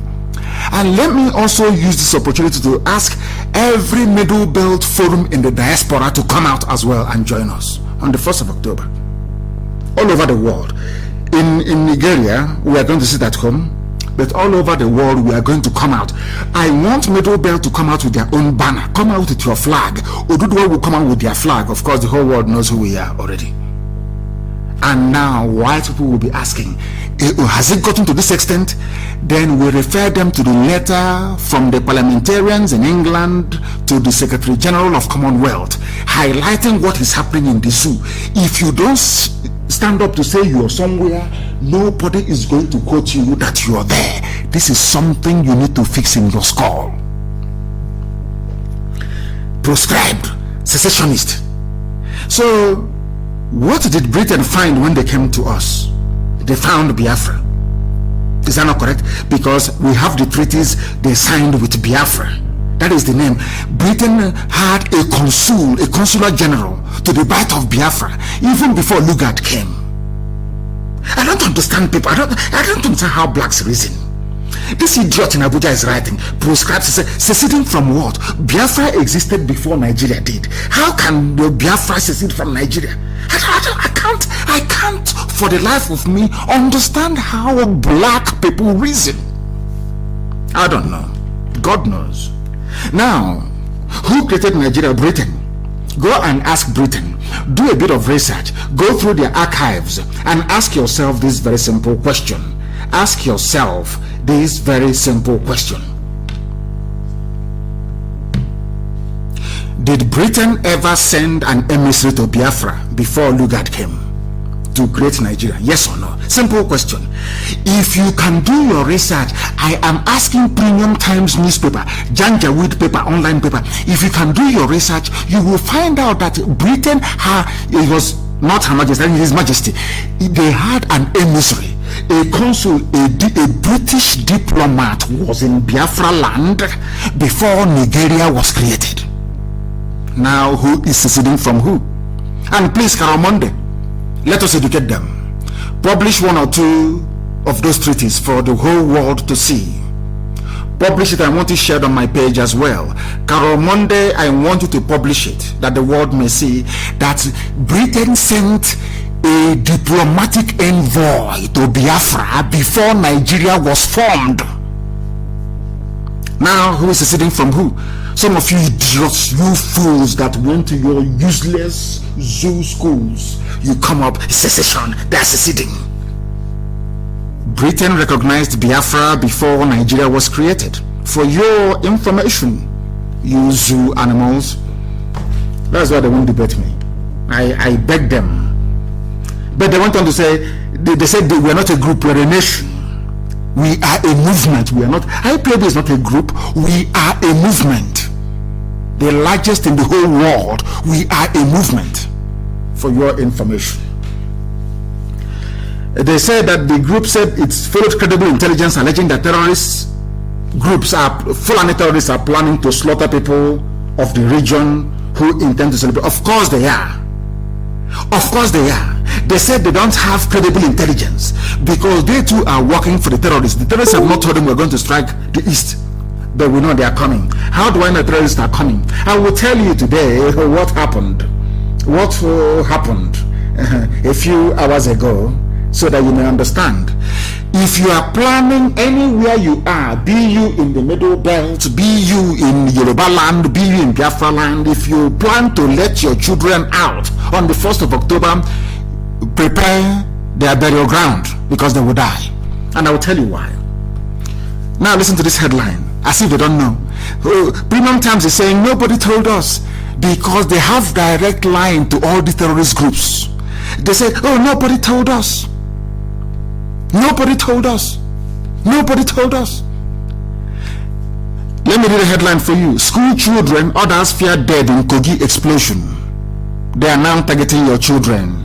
In Kogi State, they have detonated their bomb as usual, using Dangote truck laden with fuel. That is what they do. That is what they do. That is what they do. These are the things you need to understand. I'm going to read it for you. Tanker explosion in Felele in Lokoja in Kogi State. Who were they targeting? Several people, including school children, were on Wednesday morning killed as a petrol tanker exploded in Felele along Lokoja Abuja Highway. The victims of the tanker explosion, which occurred around 8:30 a.m. in the morning, close to the GT Plaza, included school children and students of a nearby Kogi State Polytechnic. They parked the tanker. They knew that children were there.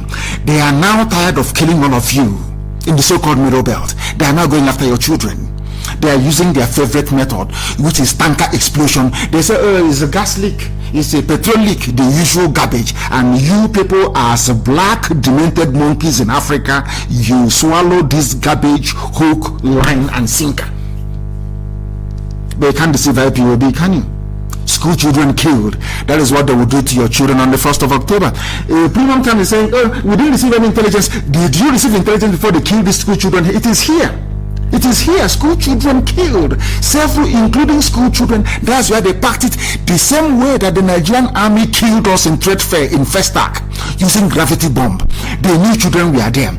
They knew schools were nearby. Nuns were in their schools. They detonated that bomb, killing children. They have done the same thing in Kogi. When will your eyes open?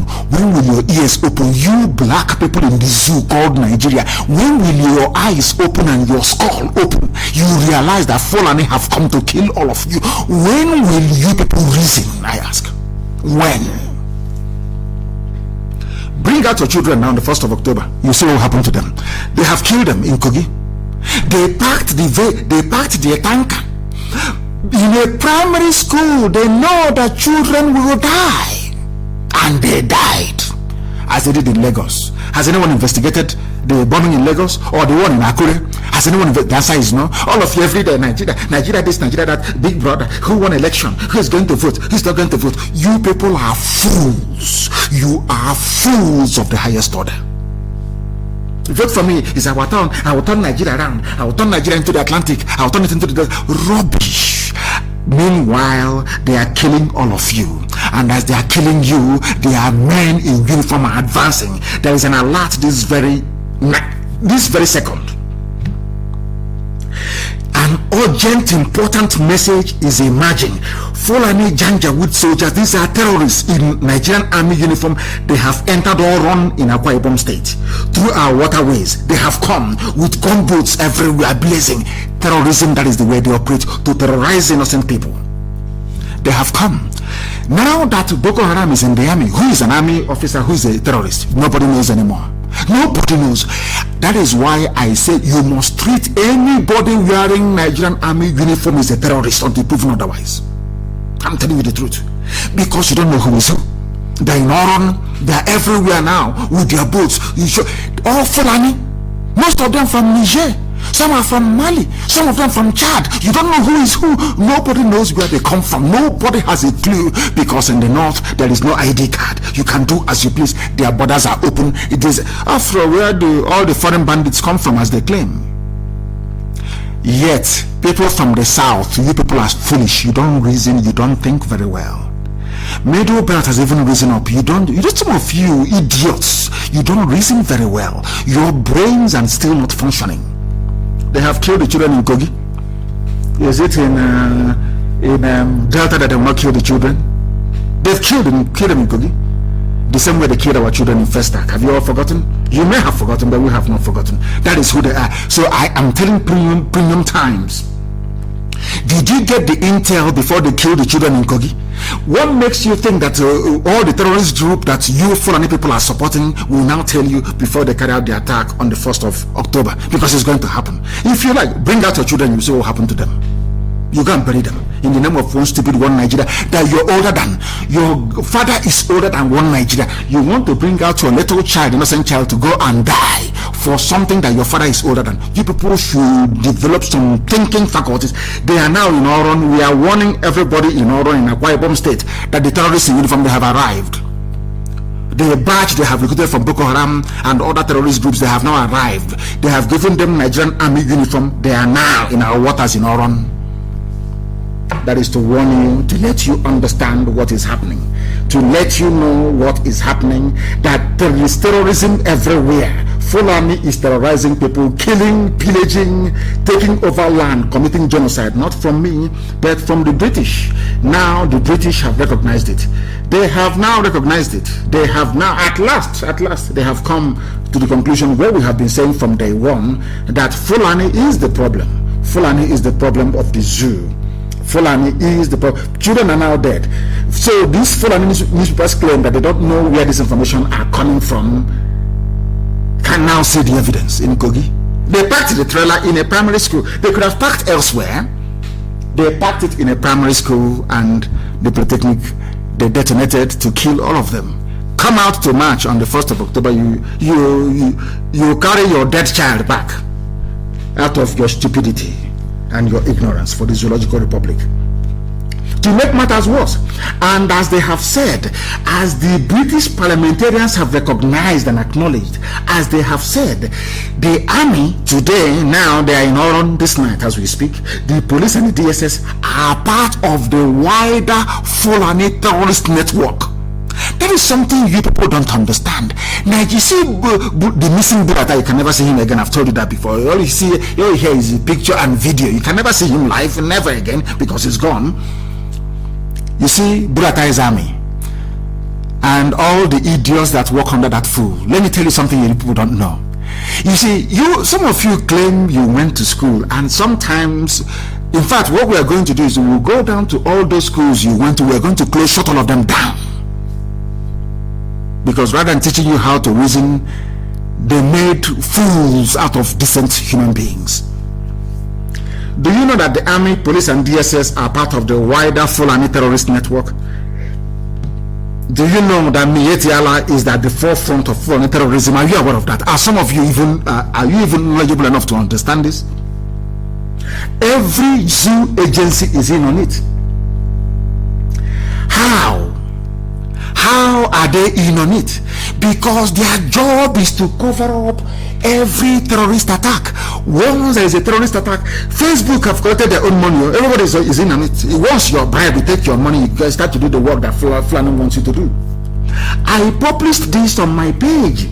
I published it. Lagos explosion. BBC of all people, the daughter of Lucifer itself, BBC, uncovered evidence that contradicted Fulani NNPC, because it's Fulani in NNPC. Anywhere they carry out a terrorist attack, they look for the nearest Fulani agency, be it police, army, DSS to cover up, or NNPC to cover up for them. BBC went to Lagos, where Igbo people are, where Igbo people reside, where there were nursery schools, where there were Christian nuns, Roman Catholic nuns teaching children in their primary school. They were evaporated. Nobody saw them. The bomb was so massive that the people were basically liquefied. You couldn't pick up a bone. Go and see the picture of that bombing. I think it's threat phase in Festac. Now listen. There again, they destroyed the girls' boarding school. Do you see the pattern? The same way they destroyed a school today full of children in Kogi. That was how they loaded this bomb near a girls. You know, it's haram for girls to go to school. What is happening in Afghanistan? They went there, they blew them up. And once this happened, I wrote that it was a terrorist attack. I went on air to preach that this was terrorist. Some people said, no, how do you know? Oh, were you there? How do you know? I said, look at the epicenter of the explosion. Look at the crater. Look at the radius of the damage done. People were basically vaporized. You couldn't see them anymore. Where there were children before, no more children. Where children were residing in their schools and in their dormitories, nobody was there anymore. Vaporized. And I said that the Nigerian army used gravity bomb, because some of you don't know that the Nigerian army is a full-fledged terrorist organization, full-blown. Now tell me one good thing they have done. I challenge anybody on this earth to tell me one good thing the Nigerian army has done since the inception of Buhari regime. One good thing, please name it. There is none. Because Nigerian army is part and parcel of Fulani conquest agenda. They are part of it. It was the army, not even Boko Haram, that detonated the bomb in Lagos on March 15th. Always in the morning. The bomb in Kogi, always around between 8:30 and 9 o'clock in the morning. Go and check all their bombs. Go and check it anywhere. This one was done by the Nigerian army. Do you know the good thing about it? BBC that supports Fulani terrorism, they are the ones that carried out investigation. They went and they said, given the magnitude of this bomb, we have investigated. There is nothing like gas explosion. There is not even one simple gas pipeline there. So how can you claim it is NNPC gas pipeline explosion? Because now ask yourself this question: why would NNPC go as far as providing an alibi for a terrorist attack? Ask yourself that question. It's common sense. Why would NNPC go as far as trying to provide an explanation for an explosion that killed many children, of course Igbo children, that has nothing to do with them? It is that Fulani organized terrorism. Organized.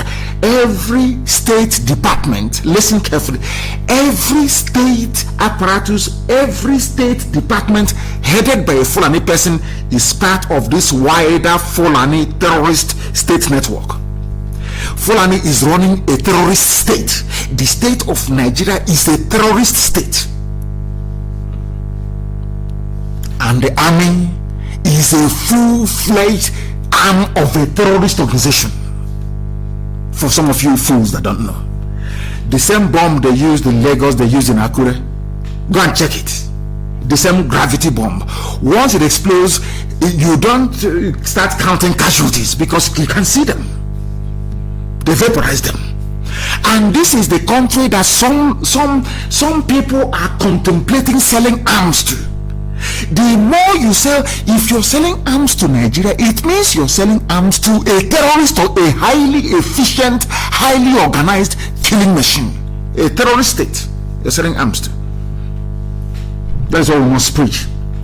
New evidence indicates that NNPC explanation for the cause of the blast that decimated over 1,000 square meters, 1,000 square decimation, evaporated everything in Lagos, is incorrect according to BBC. It's incorrect. BBC that them and Fulani are in bed together. I don't know who pregnanted who, but they are in bed together. Fulani and BBC, they are one family, one terrorist aiding family. BBC. For BBC to look at this overwhelming evidence and say, hey, NNPC, you're lying, and go to NNPC. Who is in charge of NNPC is Fulani. So why would a Fulani man in NNPC try to defend a bomb planted by Fulani terrorists in Lagos? That tells you all you need to know if you have any brain in your skull. Now, are you following? Now, I want the world, of course the whole world, I want the world to understand that people in Nigeria don't reason. Ask yourself, what is NNPC's business? There is a terrorist attack.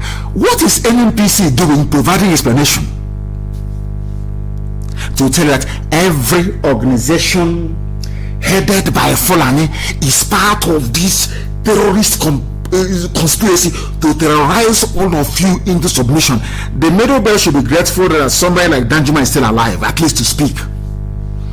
I'm telling you, this is the place that people call a country. This is where you want to send your children out to go and do marching. Do you see how free some people are? Children were killed in Lagos. Today children were also killed in Kogi. What does that tell you? Bring them out now and they will perish in your next life. All you do, you run to your pastor.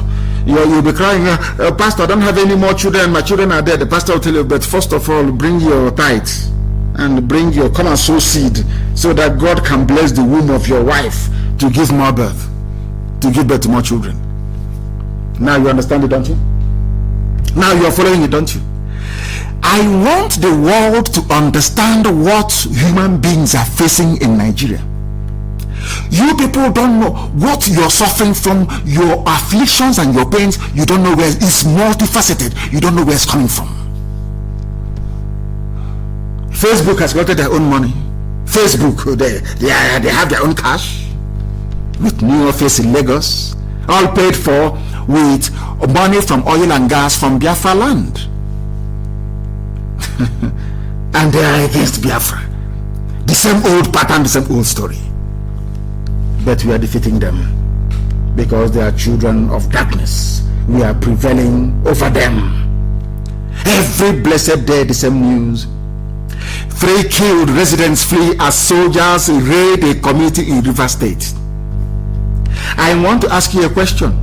Given the 7 terrorist groups you have in the north, has anywhere been raided by the Nigerian army? The answer is no. But in River State, they raid and they kill. Some of you idiots that say they don't exist. Let's be honest. Not everything you read on social media is correct. Those are fake accounts by Janjaweed and by people running their attacks for them from Israel and from Turkey and from Russia. They don't exist. 3 people killed as soldiers raid a village. Soldiers that are supposed to be protecting people, they are busy killing them. Fulani soldiers in Biafra land. That was what that report captured. That the Nigerian army are killing people in the riverine areas. They are killing people for no reason. Do you see why you must be on Twitter? Some of you, when we warn you, go on Twitter. I know it's not like Big Brother, it's not like Facebook, it's not glamorous, you don't gossip very much, you don't have a lot to write, but that is the platform that delivers the short, sharp message that the world wants to consume. Nigerian army in River State, what are they doing? They told them, oh, Rivers is not Biafra, it's not your Niger Delta. But they're killing you. When they're killing you now, you are no longer their Niger Delta friends. Like Amechi. 3 persons were feared dead while 2 others were injured during an alleged joint security operation in some communities in Andoni. Is an Igbo community. Andoni local government area of River State. They want to kill you. They want to intimidate you. That is fun. That's how they work. That's how they operate. Terrorism.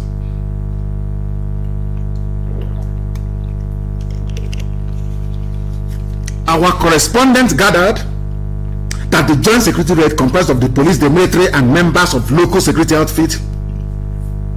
They were said to have taken the community by storm in gunboats while residents were preparing for such services. Army was invading as if it was a foreign country.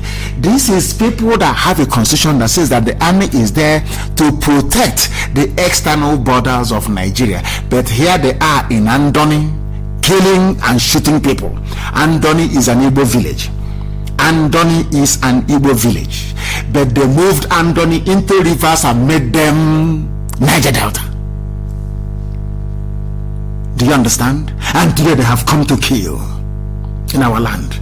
Do you see? You don't know who is a terrorist. You don't know who is an army officer.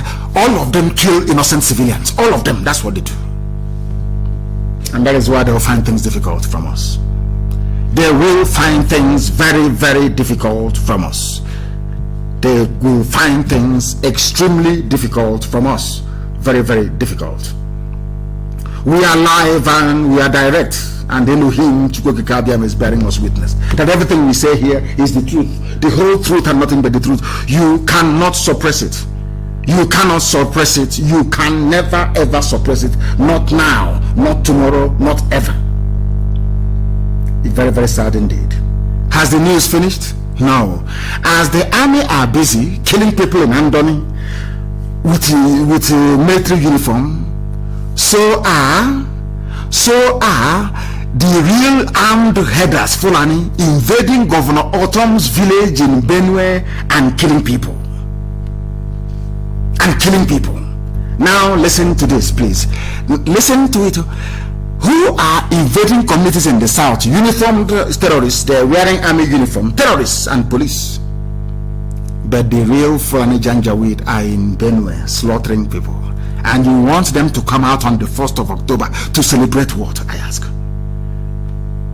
To celebrate what, I ask? Now listen. A farmer has been reportedly beheaded while 4 others were hacked to death in a fresh attack by suspected armed headsmen on Se Akpera, Nzorov, Governor Samuel Otom's hometown in Gunuga government area of Benue State. They chose his hometown because he is against Miyetti Allah. He doesn't want terrorists in his state. That's why they went to his village. They killed 4 people, hacked them to death. And I'm asking Britain, I'm asking Boris Johnson, where on earth will such mayhem and lawlessness be going on, and there is no official comment from the people that set up that very enclave? Britain created Nigeria. Britain owns Nigeria. We know that for sure. They own it. Why is Boris Johnson not saying anything about what is happening in Benue State? Because the British High Commissioner has now relayed this very report to London. That is the problem. As they are busy killing, listen to the pattern. As they are busy killing in Andoni, they are also busy killing in Benue. Everywhere there is death, mayhem, bloodshed. And you want to go out on the 1st of October to go and do what, I ask you? How do you tell the world that you're upset? Is it by watching Big Brother? Or by watching the Premier League? Oh dear me. Black people. That is what is happening in Autumn's village, in his hometown. How long can this go on for? School children being blown up? People, terrorists in army uniform invading Andoni village? Terrorists in Miyetti Allah outfit invading Benue? Everywhere is death and mayhem. And who is happy about it? Who can be happy about it? Always using tanker to terrorize. Always using tanker to terrorize. Is it the end of the story in that sense? The answer is no. As they are busy writing secessionist proscribed in Ebonyi State. Why were we proscribed? Is because we said no to Miyetti Allah, to Fulani terrorism. IPOB is at the forefront. We are fighting terrorism, and we have made it known to the whole world. We are fighting uniformed terrorism. We are letting the whole world know that Nigerian armed forces, they are a branch of Fulani terrorist network. Nigerian army is a terrorist group. The police also the same. They are terrorists working for the Fulani, advertently or inadvertently, to advance Fulani hegemonic influence right across the territory known as the Zoological Republic of Nigeria. That is what they are doing. A Biafran has been killed in Ebonyi. Did the governor say anything? Has anyone heard Omahi say anything about it? But if a Fulani headsman meets his Waterloo in Ebonyi State, you see the governor coming out, running around. He wants to be the president or he wants to be the vice. I don't know. Do you now see how this will behave? These are the people you want us to respect. You want us to love them. You want us to do all of it. Do you see how they behave? Are these the qualities of leadership? I ask. I want that picture to listen. I asked all of you to be on Twitter for a reason. You see this picture here of this lady. We are going to tweet it to the whole world tomorrow. This woman butchered in Ebonyi State by Fulani people. Now the army didn't save her. The police did not save her. Nobody went to her rescue. She was slaughtered. The video is there for the whole world to see. And tomorrow every government of the world will receive it. But every government of the world will receive it tomorrow. A Biafran woman. This is what IPOB is fighting against. Some of you idiots who don't know, or you claim you don't know what we are doing. This is what we are fighting against. It's not all the work that we do that you can see. This is whenever you see the army raiding, coming to arrest a coordinator, coming to arrest, is because they are creating a pathway. They are creating a pathway for terrorists to strike. Some of you are so foolish you don't know it. When you see them running around in their hillocks trying to arrest one IPOB officer or the other, they are doing it because they are planning for the main Fulani Janjaweed, the main terrorist group, to come and take over. That's what they do, isn't it? Also one now in Ebonyi has Umahi said anything? How about your Ohaneze? Your Ohaneze apex rubbish, Ndara, your apex idiots, where are they? Our daughter was killed at Uli. Fulani terrorists, they raped her. After raping her, they cut her up into pieces. Did Ohanese say anything? Did the governor of Anambra State say anything? Are these the leaders you're talking about? Are these the leaders, I ask you? People have no shame. You have no shame. Tomorrow we are going to test the whole world. The whole world with her picture. Everybody, if you're not on Twitter, between now and tomorrow you must be on Twitter. Stop talking rubbish and go on Twitter, because the whole tomorrow Trump will get it. We are going to bombard number 10 Downing Street. We are going to bombard that woman, that British woman in Abuja. Every government of the world will receive it tomorrow. This woman, she's a Biafran. Now she's dead. It happened on Tuesday, 22nd of September at Ishiago, Ivo local government area of Ebonyi State. Fulani headsmen killed her. Nobody has said anything. No leader. I said Chineke Manandi Ebere, I will come and campaign for 2023. And thunder will fire you. Come and campaign. Look at this girl, she's dead. The governor is there talking rubbish. All he wants is to be president of Nigeria. Your people are being killed, your land being taken over by Fulani every blessed day. Fulani terrorists, IPOBs, they are fighting on. We are losing men in Ebonyi to save you from yourselves, to save you from your idiocy and stupidity. And some idiots have the guts and the temerity to stand up to criticize IPOB very soon. Chineke Menuna, very, very soon. Very, very soon. You pay very dearly for your idiocy and stupidity. You go and join Fulani Janjaweed, I'm telling you the truth. She was rushed to hospital, but she died. Look at the video. All of you supporting one Nigeria, look at the video of this, our sister, hacked to death by Fulani, killed by Fulani terrorism, supported by a Fulani terrorist army and Fulani terrorist police. Everywhere terrorism, either in uniform or with their nonsense that they wear. I don't know what they call it, if it is kaftan or whatever rubbish they call it. This is the idiotic, demonic place you are telling me I'm seceding from.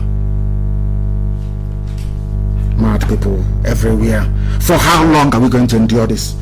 For how long are we going to endure this? They attack you with their tanker, they attack you with Fulani headsmen, they're in the bushes killing, Fulani police and army, they're on the roads killing.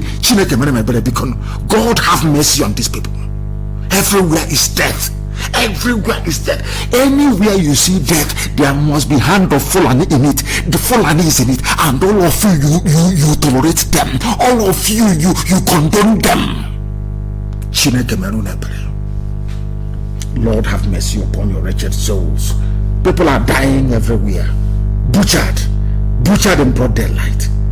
Butchered in broad daylight. You don't know who is who. Complete collapse of society. That's what you have. And I will tell you why in a short while. Why you have this nonsense. Is that over? I want to tell you what is happening in the zoo so that you can understand. Policemen involved in an operation that led to the killing of Daniel Ikaguchi has been transferred to CID in Iguacha, River State. The same thing that the British report was talking about, killings in riverine areas. Some of you are daft, you cannot reason. Some of you idiots that say you are not from Biafra and from Niger Delta, can you see where your idiocy and stupidity is leading you to? Can you see your foolishness before you? 4 policemen arrested for murder. Army has invaded Andoni to kill. This one also in Elelemo, they have killed police. Army killing in Andoni, police killing in Elelemo, Mietiala killing in Ebony. Chineke, God, are you in heaven at all? What is going on? What is happening, I ask? When IPOB rise up to challenge this, idiots will start speaking. Anyway, I am very happy that now in Biafra land you can talk rubbish on social media or maybe in your church, and that idiot, of course, he knows what is coming. You come to Biafra land and say it. Come outside and talk rubbish against IPOB. You'll be buried alive. You'll be buried alive. I'm telling you the truth. Because the enemy within is worse than the enemy outside. The enemy within, because without an enemy within, Janjaweed, the Fulani cannot be doing what they're doing. There are those who are within. The traitors are within. They are the ones we should be concerned about, and the ones we should be dealing with. I'm telling you the truth. All of them. It doesn't matter if you belong to any socio-cultural rubbish and you're an agent of Fulani. You are the one bringing misery and death to our people. You are more dangerous than El Rufai, who is the head of the Fulani terrorist movement in the zoo, Nigeria. They killed somebody in Iguacha. He's a musician, Daniel Ikaguchi. They say he's Niger Delta. Don't mind that Biafra, you're not a Biafran. But they have killed him. That is this whole Niger Delta garbage, the idiocy of it all. When you're a fool, you're a complete and utter idiot. Niger Delta. They have killed him. His name is Ikaguchi, a Niger Delta. When they want to kill you, they separate you from your people and they slaughter you, and nobody will come for your rescue. You are gone. SARS, killing, maiming, and pillaging. Tomorrow when we react, they start talking rubbish. Now that SARS is going about killing people, nobody is talking. Nobody is talking. Very, very sad indeed. Has it stopped there? No, of course. I'm bringing you news of Nigeria. How beautiful one Nigeria is before you go and do your useless marching on the 1st, or before you say you start flying green, white, green. I'm a Nigerian. Fulani headsmen kill a traditional ruler in Plateau. Are you listening? Fulani terrorism is everywhere. No state is spared. Now I ask you, why can't you sit at home on the 1st of October and say no to this rubbish? Gunmen suspected to be Fulani headsmen, Miet Yala, on Monday night killed Dabulus Chuwang Jang, the acting Gwamwe of Foron district in Barakin Ladi local government area of Plateau State. I think he's a local chief. Details are still sketchy. However, it was gathered that gunmen invaded the house of the deceased on Monday night, September 21, and hacked him to death.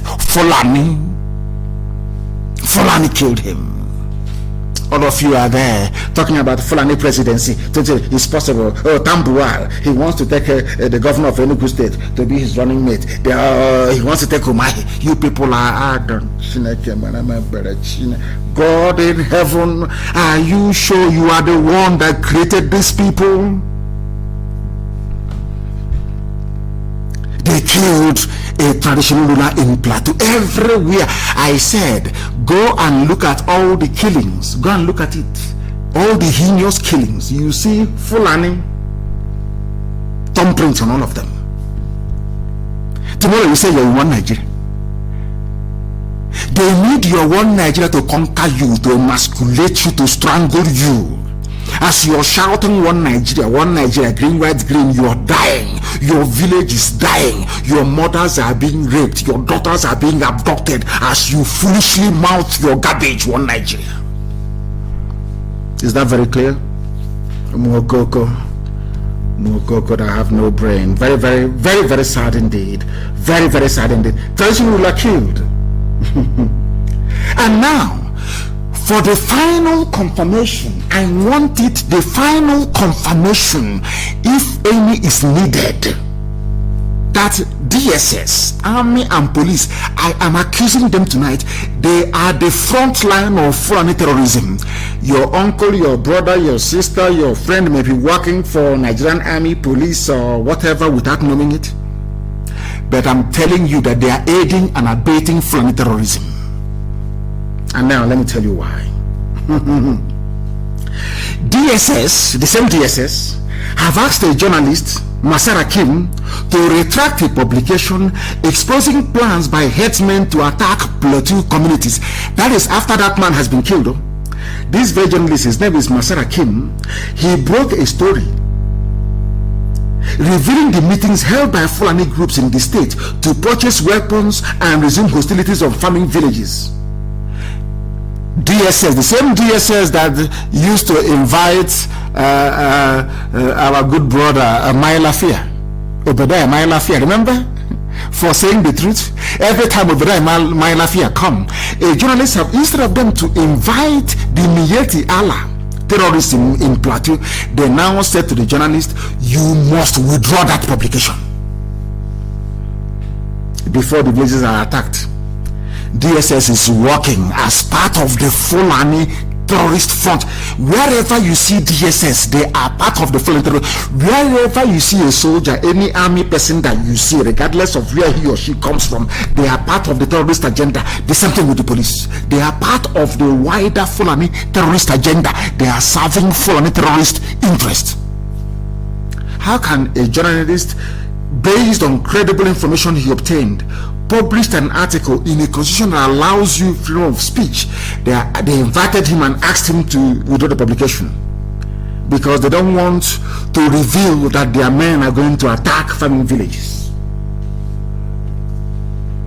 People wake up and say one Nigeria.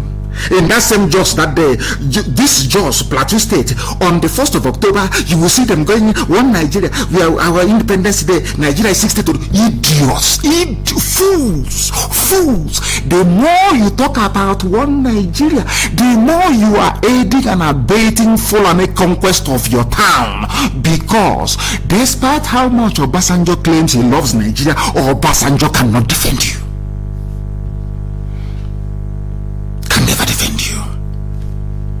Never, ever, ever. Not now, not tomorrow, not ever. Never will they defend you. These are the things you ought to know. These are the things you're exposing. That is the reason why they don't want IPOB. That is why they are proscribed. They proscribed secessionists to poison your mind. To poison your mind. That is how they operate. To poison your mind. Because some of the wretched Igbo journalists, if they don't write proscribed, their Yoruba editors will not publish it. They say, hey, are you IPOB now? Come on, go and write it. Say they are proscribed. Their leader is on exile. Write it. You know, black people, very demented. And idiot, because he doesn't want to be behind in his rent. He will write it. Proscribed secessionist group or Igbo secessionist group. They will say Biafra. The idiot writing that garbage hasn't been to Cross River to see how IPOB is on the ground. They've not been to Akwa Ibom to see how powerful we are. They have no clue. Proscribed the secessionist. That's what they love. To poison your wretched black mind. So once you start reading it, you're biased. If they're proscribed with the secessionists, that means let's see if we will not take them. Maybe. That's how they reason. A journalist has been asked to retract what he wrote. Now listen. The reason why I said that Nigerian army, I'm warning them tonight. I know Burata doesn't exist. He's no longer there. They're just using his name and old pictures to publish through garbage. He's no longer there. He ran away. We all know that. If he's dead, I don't know, but he ran away. Burata doesn't exist. That is why there is no live video. The same thing I say about Ushibanjo, the same thing I say about the fact is even these days, if you please somebody translate for me. I don't know what is Ngo in English. I have no idea. Go and try it. Somebody should translate for them, please. You know what that means? I warned you that that boy in Asorok cannot appear live anymore. If he comes out live and you hear Nando, eat him raw. IPOB is waiting. Even to UN is a recorded video. We are coming to that in a short while. But I want to let you understand the reason why every army officer you see is a terrorist. Or in fact, you don't know if they are real or they are fake. Because you have information here from Ogun State that police have now paraded 7 fake soldiers. 7 fake soldiers. You don't know who is a terrorist, you don't know who is a soldier anymore in the zoo. That is what the Fulanis have been able to do. They have blurred the lines, and as a result of that, there is insecurity everywhere. As a result of that, people are dying. As a result of that, impunity is happening on a daily basis, to the extent that Britain, that loves the zoo so much and Fulani rule, that some of the parliamentarians are now complaining that enough is enough. That tells you all you need to know. Which part of the zoo are you going to discuss and leave the other? 80% of everybody working in Niger State Ministry of Education has a forged certificate. Now, when I tell you that going to school in the zoo is an impediment, some of you said because he went to school abroad, he thinks some of them will actually hide and try to attack what we are preaching, attack IPOB or attack Nnamdi Kanu. They don't want to come out to say, I'm upset with you because you said those of us that went to school in the zoo that we are dumb. Why won't you be dumb? Why is it, when people are wondering why is it that Nigerians cannot reason, I want them to know that in one state in the zoo, Nigeria, in Niger State, entire education ministry, they are all not qualified to do their jobs. 80% of them are working with forged certificate. Now tell me what knowledge they can impart on people who are studying under that very system or regime, so to speak, in Niger State. Do you see why Nigerians are dumb? Those who are supposed to be teaching them are on forged certificate. They didn't go to school. That is why, in all honesty, universities in the zoo should be shut down. That Nigeria is not developed enough to have a university. Maybe they can have college of teachers training college, yes, or maybe not even a polytechnic, teachers and arts and crafts, carpentry, something. They can do that. Nigeria is not advanced enough to have a university. 80% of staff at a sensitive ministry of education, they have no certificate. 80%. And there are graduates from there online talking rubbish as always. Zoo animals everywhere. So sad. Where is it the killing? Is it the fact that everything is forgery? Everything in the zoo is forgery. What is it about the zoo that makes you to be proud, that will make you go out on the 1st of October to go and talk rubbish about one Nigeria? Only if you've been paid. Because I know that now that harlot will mobilize all the harlots in the zoo, all the prostitutes in the zoo mobilized by Loretta Onoche. That is her job. She will share money to them, maybe to come out and do a harlots parade near Sorok. A madam that made it to is it she's in charge of Twitter, is it? That's bleaching harlot. She's in charge of Twitter handle for a man who is dead and buried in Saudi Arabia. Very, very sad. Now to the very fake president Buhari. Very, very fake. Very, very fake. There was something, some of you that do Facebook Live, that take time to watch, most of you and all of you. I watch what Simon Ekpa does. He does a very brilliant job. I watch Igbo Unite. What he's doing is very good. I watch Prince Darlington. What he's doing is absolutely wonderful. I watch Ikenga from South Africa. What he's doing is very, very brilliant. I also watch Maegun. I don't miss him. I try to watch him all the time. Maegun, that I think is the first Yoruba man I've ever seen who speaks the truth and stands on it consistently. The first I've ever seen. I've never seen any other one. From time. He's the only Yoruba man I've met. That thing he said in 2017, he said it in 2018, 2019, 2020, he never changes. People that earn respect. That is how you earn respect. Consistency. I want us to look at something this evening. Something very, very interesting. It was something that I think it was I came across this very thing on Simon Ekpa's wall, and I picked up on it. I love his analysis of this very video. I love it so much. I love it. Very, very brilliant analysis that he did. The same way that I love the analysis that Mayego does, and also what Igbo United does, and Ikenga as well, and also Darlington. These are the, if you want me to please review what you do, you don't even have to tell me, because I go through Facebook and I see all of these things. I see them. I see who is doing what. The way you analyze will tell me if you have learned anything from years of listening to Radio Biafra or listening to us preach here. I want to play a clip for you. And I want Facebook, please post it on my page and address Facebook, please, and AFP, fact check those criminals. Address them, please. I want you to tell me about a president anywhere in the world supposedly meant to address the UN live, but they played the recorded video. Now let's watch. They play it for you and also play it for the whole world. Because they are scared of Nnamdi Kanu. They are afraid of IPOB. I say, bring that idiot live. Aborie. We dissect the idiot. That's how powerful IPOB is. Because of IPOB, Nigeria has no. Bring him out. They can't. That is the might of IPOB. Proscribed, secessionist. That's what they're doing to you. Because of IPOB, that cockroach you put there, Aisha's boyfriend, that idiot in that place wearing a mask of Buhari cannot come outside, cannot do anything live anymore. Let us play this clip that the world may hear, if you've not already heard about it. Now listen. President of the General Assembly. Yes. Secretary General of the United Nations. Excellencies, distinguished delegates. I want to play this thing, please. To introduce. Listen. Let's start from the beginning. President of the General Assembly. Secretary General of the United Nations. Yes.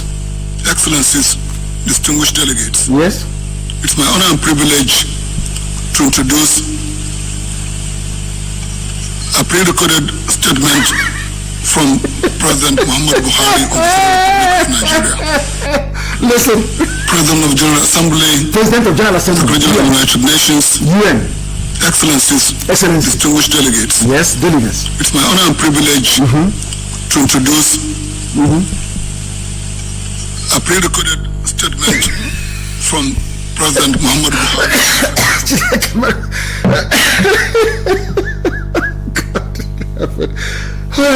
God.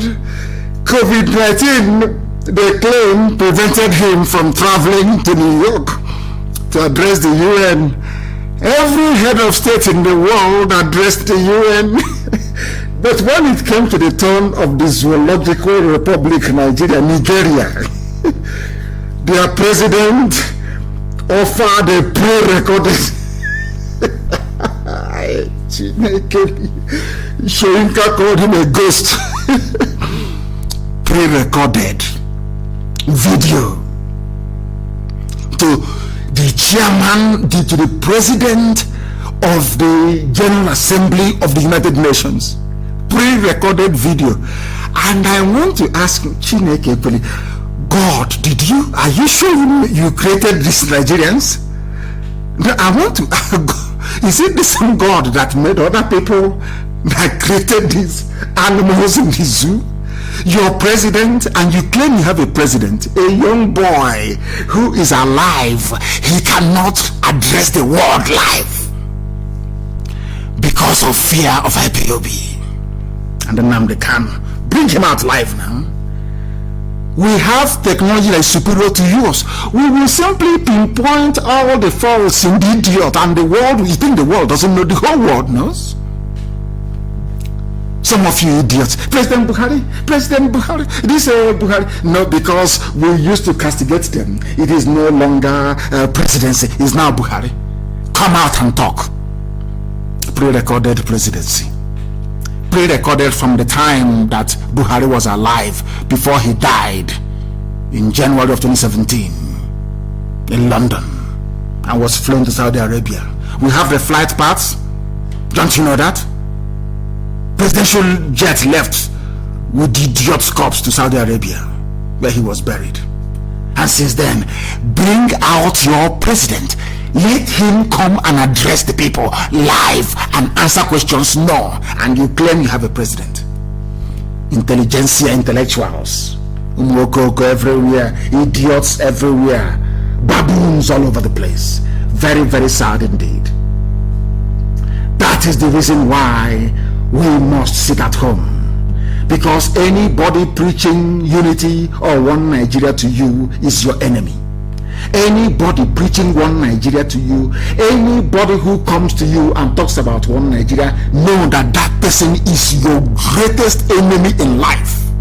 Because those that used to preach one Nigeria like Danjuma, they no longer preach one Nigeria anymore. They have seen something. And I keep wondering, Obasanjo, why are you talking about one Nigeria when you know that Nigeria is not viable? Obasanjo is supposed to know. But he keeps fooling, and of course he's an agent. He keeps fooling himself. They are the ones that want the zoo to remain one. They are the ones that want this zoological republic to be a place for nepotistic Fulani people. The Islamic terrorism sweeping the zoo, Nigeria today, is part of a secret plot to Islamize Nigeria, and they know it. It is not by accident that Nigeria's security forces are led by extremist Fulani Islamists in uniform. Everybody knows that. They have suppressed the northern Christians. They think they can do that. They can do that with anybody, but not with Ipob. You know that now. They know us very well. We can do that nonsense with other people, not with Ipob. The dragon flag has been raised. We must defend ourselves. If they kill you, you kill them back. I am saying it on live radio all over the world. After all, the letter from British parliamentarians recognized it. If Fulani person is claiming he's a soldier, a terrorist in uniform, come to your village to kill you, kill them. They are useless people. They think they can cover us. Fake soldiers everywhere. Fake everything is fake. Fake certificate. Everything is fake. Fake president. Come out and speak now. Let's see. You say you're not afraid of Nnamdi Kanu, you're not afraid of Ipob, you can do anything. Come out and speak. It's a simple challenge. If you claim you have a president, bring out the idiot. I'll bring him outside. Let him speak live. Every Friday, I take calls from people. In the next 2 days, I'll take calls from live. Ask me any question, I will answer. Let the idiot open up and say, ordinary, I'm not asking the public, ordinary journalists, let them ask him questions and let us see if he will survive it. Fake, with his plastic silicone face, Buhari silicone face. In Cuba was hole in the neck. Instead of journalists to ask them how come that hole has gone, they no longer ask. Common UN, address UN live. You cannot. You claim you are live. You're a president. United Nations with heads of state waiting. Is a pre-recorded video. Femi Adesina have spent months editing and re-editing and doing the deep fake with AI, artificial intelligence, deep faking it because he is not there. That is why they have to use deep fake videos to see if they can deceive their fellow people at the UN. But the UN, they're very smart. They were thinking how, anyway, they will say it's Nigeria, leave it. That's the way it is. Useless people everywhere. You think you can deceive us? You are dreaming. You are dreaming. We are live and we are direct. The military also invaded Oji River. They went to Oji River. They will not go to their north where the terrorists to do anything. Where Fulani are killing people in Ebonyi State, where our sister was killed. She received a machete cut to the back of the head and she is dead now. You cannot see them there. But at 5 o'clock on Tuesday, that was yesterday, around 5:45 a.m., the zoo army invaded the home of Ipob Oji River coordinator Mazi Ojibo Inomoka Amampunato Achi in Oji River local government area of Anambra State. Information has it that they were more than 30 in number. Fulani in Biafra land looking for who to abduct and who to kill. Whereas the terrorism is running riot in the north. Very, very sad indeed. They broke down the gate. That's what they're doing in Enugu. Tomorrow night they start talking rubbish about Ipob. Now you can see this provocation. You can see it very clearly. Tomorrow now they start complaining. They start crying like little children. They know. They will get it very, very soon. And they understand. We don't know when they are going to stop.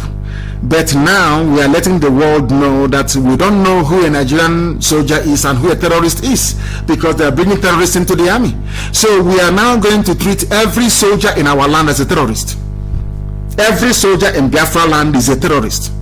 Because if you're in that uniform, we don't know what you're doing. You're coming to create a pathway for Fulani to invade us. Who knows? Look at how you're behaving, going to people's homes, breaking down their gates. What for, I ask? Is there any terrorism in Oji River? Did you hear, did you get any complaint about terrorism in Oji River? Very, very sad indeed. Very, very sad indeed. Extremely sad. But we must continue. We must continue, because we are live this very evening and our time is running and running and running and running, and we must try to conclude as quickly as possible. We must try to conclude as quickly as possible, because this very day, as with every other day, we have said that we are going to bring you this very news live, and that's what we're doing. Something that the zoo cannot do.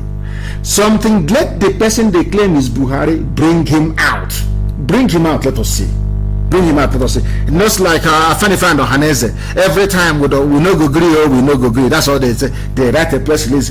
And all these years of press release, what has it achieved? Nothing. They drag Afenifere and others into it. Water resources bill, Afenifere, Haneze and others. Taco government, as federal government says, critics ill-informed. They want to Islamize you. Writing press statement is not going to solve the problem. The only thing the Fulanis understand is direct confrontation. How many times do I have to tell you this? You're busy writing your little petty grammar, press release. They don't care. They don't give a damn. They have made up their mind. They want to use this very period of Buhari's death. He's no longer there. I asked you before to go and watch the film El Cid, starring Charlton Heston, I think it's called. Am I mixing names? It's Charlton Heston, isn't it? It's called. The very big Hollywood actor. I think he's late now. There was a film he acted. It was shot in Spain. El Cid, go and see it. El Cid was a warrior for the Spanish. They were fighting the Moors, the Arabs, when they were in Spain. And the Arabs feared him so much that even though he sustained an arrow wound and died, the wife gave permission for him to be propped up on a horse and to ride into battle with his king. So that when they saw that El Cid was still alive, the Arabs fled. That's what they're doing. They know Buhari is dead. They brought up somebody, put a plastic on his face, claiming he's Buhari, to scare all of you.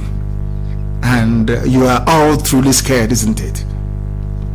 That's how cowardly most of you is. That we are against water resources bill. Is that what they are busy advancing with their army? They're in Oron tonight, advancing with their gun boots, terrorizing civilians everywhere they go. It's full, and they want to take over everywhere. And the last line of defense is IPOB. Imagine if we had given up in years gone by. Do you think that the Duduwas would have had the courage to do what they're doing? They can now look at IPOB and say, yes, what IPOB is doing is they're very consistent. Now we can do something, because they know we're not going to fail. And I do hope and pray to God in heaven that this new generation of Oduduwa agitators, that they do not fail us. Very, very important indeed, please. Very, very important indeed. I wrote something, I published something I came across in a newspaper about Oduduwa Obas in Yoruba land telling whoever they call Buhari and Asorok, the mask wearer, to allow Nigeria to break into autonomous federations. This is what I expect traditional rulers to be doing. And my admiration for all the Yoruba Obas that put this thing together is immense. I respect them for that. But in our land, they are busy going to Apeze's house and collecting money when other people are thinking very far. Allow Nigeria to break into autonomous federations, according to Yoruba Obas. This is how people should be thinking, because they now understand that that is the solution. And I do hope and pray that these Obas from Yoruba land will rise up and apologize posthumously, to apologize to Biafrans and to Ojukwu in particular. Because I'm sure that most of them were against Ojukwu in 1967. Now that they have come round to come out openly to declare, it's an independence, is on my wall, I wrote about it. allow Nigeria to break into autonomous federations, Yoruba or Bastel. I hope you're not doing this because of Tinubu. Maybe Fulani will say, okay, let's give it to Tinubu so you can calm down. I hope they know we will not forgive you forever and ever. Never. If they try to go back on this, there will be no forgiveness forever and ever. We're making it very clear. But every support they need, we will give. But if they're doing all these things because of Tinubu, to give Tinubu presidency, no, we won't have it. Never. They must be very careful, please. Before you come out to agitate for freedom, you must be prepared for every consequence that will flow from it. You must be prepared for every consequence. And not that our Yoruba Oduduwa brethren don't have their own fair share of ifulefus. They are there everywhere. There's one that calls himself Murik, whatever that means. You know, that he wants to look like Yasser Arafat, but he's the very ugly version of Yasser Arafat.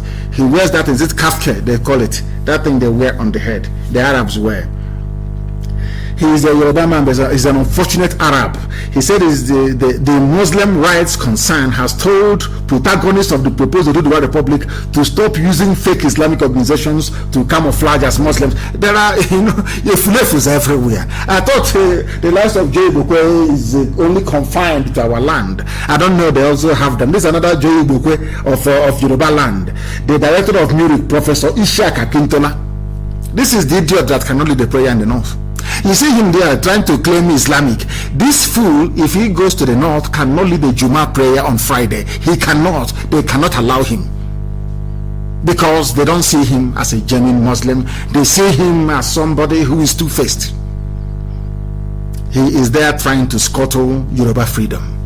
I told you that Fulani are very clever. They give you people, they create your own leaders for you. So that when this idiot is talking, people will think a human being is talking. That is the way it is. Everybody has their own fair share of ifulef. But I think maybe ours is worse, to be honest with you. Maybe ours is worse. And that brings us to the end of our program this very day. There are a few announcements I intend to make. There are some changes we have made in some of the positions that we have. A few changes that we have made.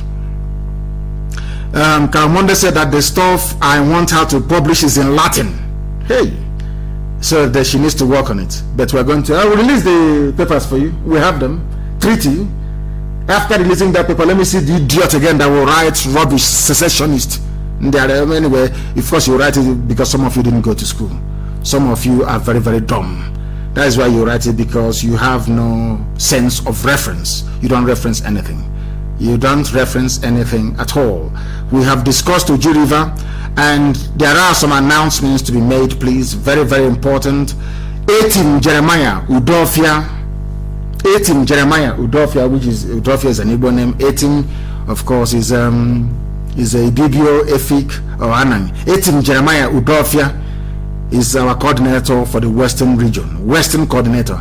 Anthony Dubisi is our State coordinator. Okoro Oga is the Ogun State coordinator. Madabu Chinwani is the Ekiti State coordinator of IPOB. Pomtera Barido Williams is the Abuja coordinator, please. I repeat, 18 Jeremiah Udofia is the Western coordinator. Anthony Dubisi, Oyo State coordinator. Okoro Oga, Ogun State coordinator. Madabu Chinwani, Ekiti State coordinator. Pomtera Barido Williams is Abuja coordinator. Please, as I've mentioned your names, be very, very careful. You know, we have kidnappers in military and in police uniforms, please. And I want to make it abundantly clear, where you cannot safeguard your meeting venue, please do not hold meetings in Biafra land. But if you can secure your ground, then you can hold meetings. And you must make sure that you inform the volunteer command in your area before you hold any meetings. I don't want to hear that our meeting places are busted anymore and anyone arrested. We don't need that. All our officers must be very, very careful this very period. Our flag has been raised. It's very, very critical that our officers are extremely careful. Your movement, who you talk to on the phone, and where possible, please stay off direct line. only converse through WhatsApp, and that WhatsApp line should not be the number of your data on your phone. I'm making this announcement public because they cannot track it. But if you're using ordinary phone, you can be easily tracked and arrested. Please, very, very important, use smartphones. Make sure that the SIM card you have in your phone for data is not the same number as your WhatsApp. Make your calls on WhatsApp. If they're not there, leave them a message, please. Very, very important. Our officers must be safe. Very, very safe, please. Very, very safe. And you have IPOB all over the world. People can set up WhatsApp numbers for you all across the world. Just indicate it will be done. Don't allow your WhatsApp number to be the same number that is on your phone that is supplying the data for you to chat with. Very, very important, please. And only communicate via Signal, only communicate via Telegram, only communicate via WhatsApp. Stop communicating or calling each other direct on the phone, because they can track you that way. Very, very important, please. Very, very important, please. Ungo is potash, but it's not only potash. There are other things in Ungo. I want the name for it, please. Ungo. It's not Tanya. If you say that IPOB is not potent, you try us and you will see what shall become of you. The zoo today has no president because of the formidability of IPOB worldwide. Bring out that idiot you claim is Buhari, and we dissect the bastard. They know that very, very well. That is why even to UN, because of us, the zoo has no president. Nobody to address the UN live anymore. We have rendered them impotent. That is how formidable we are. And that is how formidable all of you are as well, those of you who have listened this evening. And I thank you very much from the bottom of my heart for joining us this very day. Friday morning, 7 a.m. Biafra land time. Live question and answer. Any question you have, you bring it forward and we shall answer it.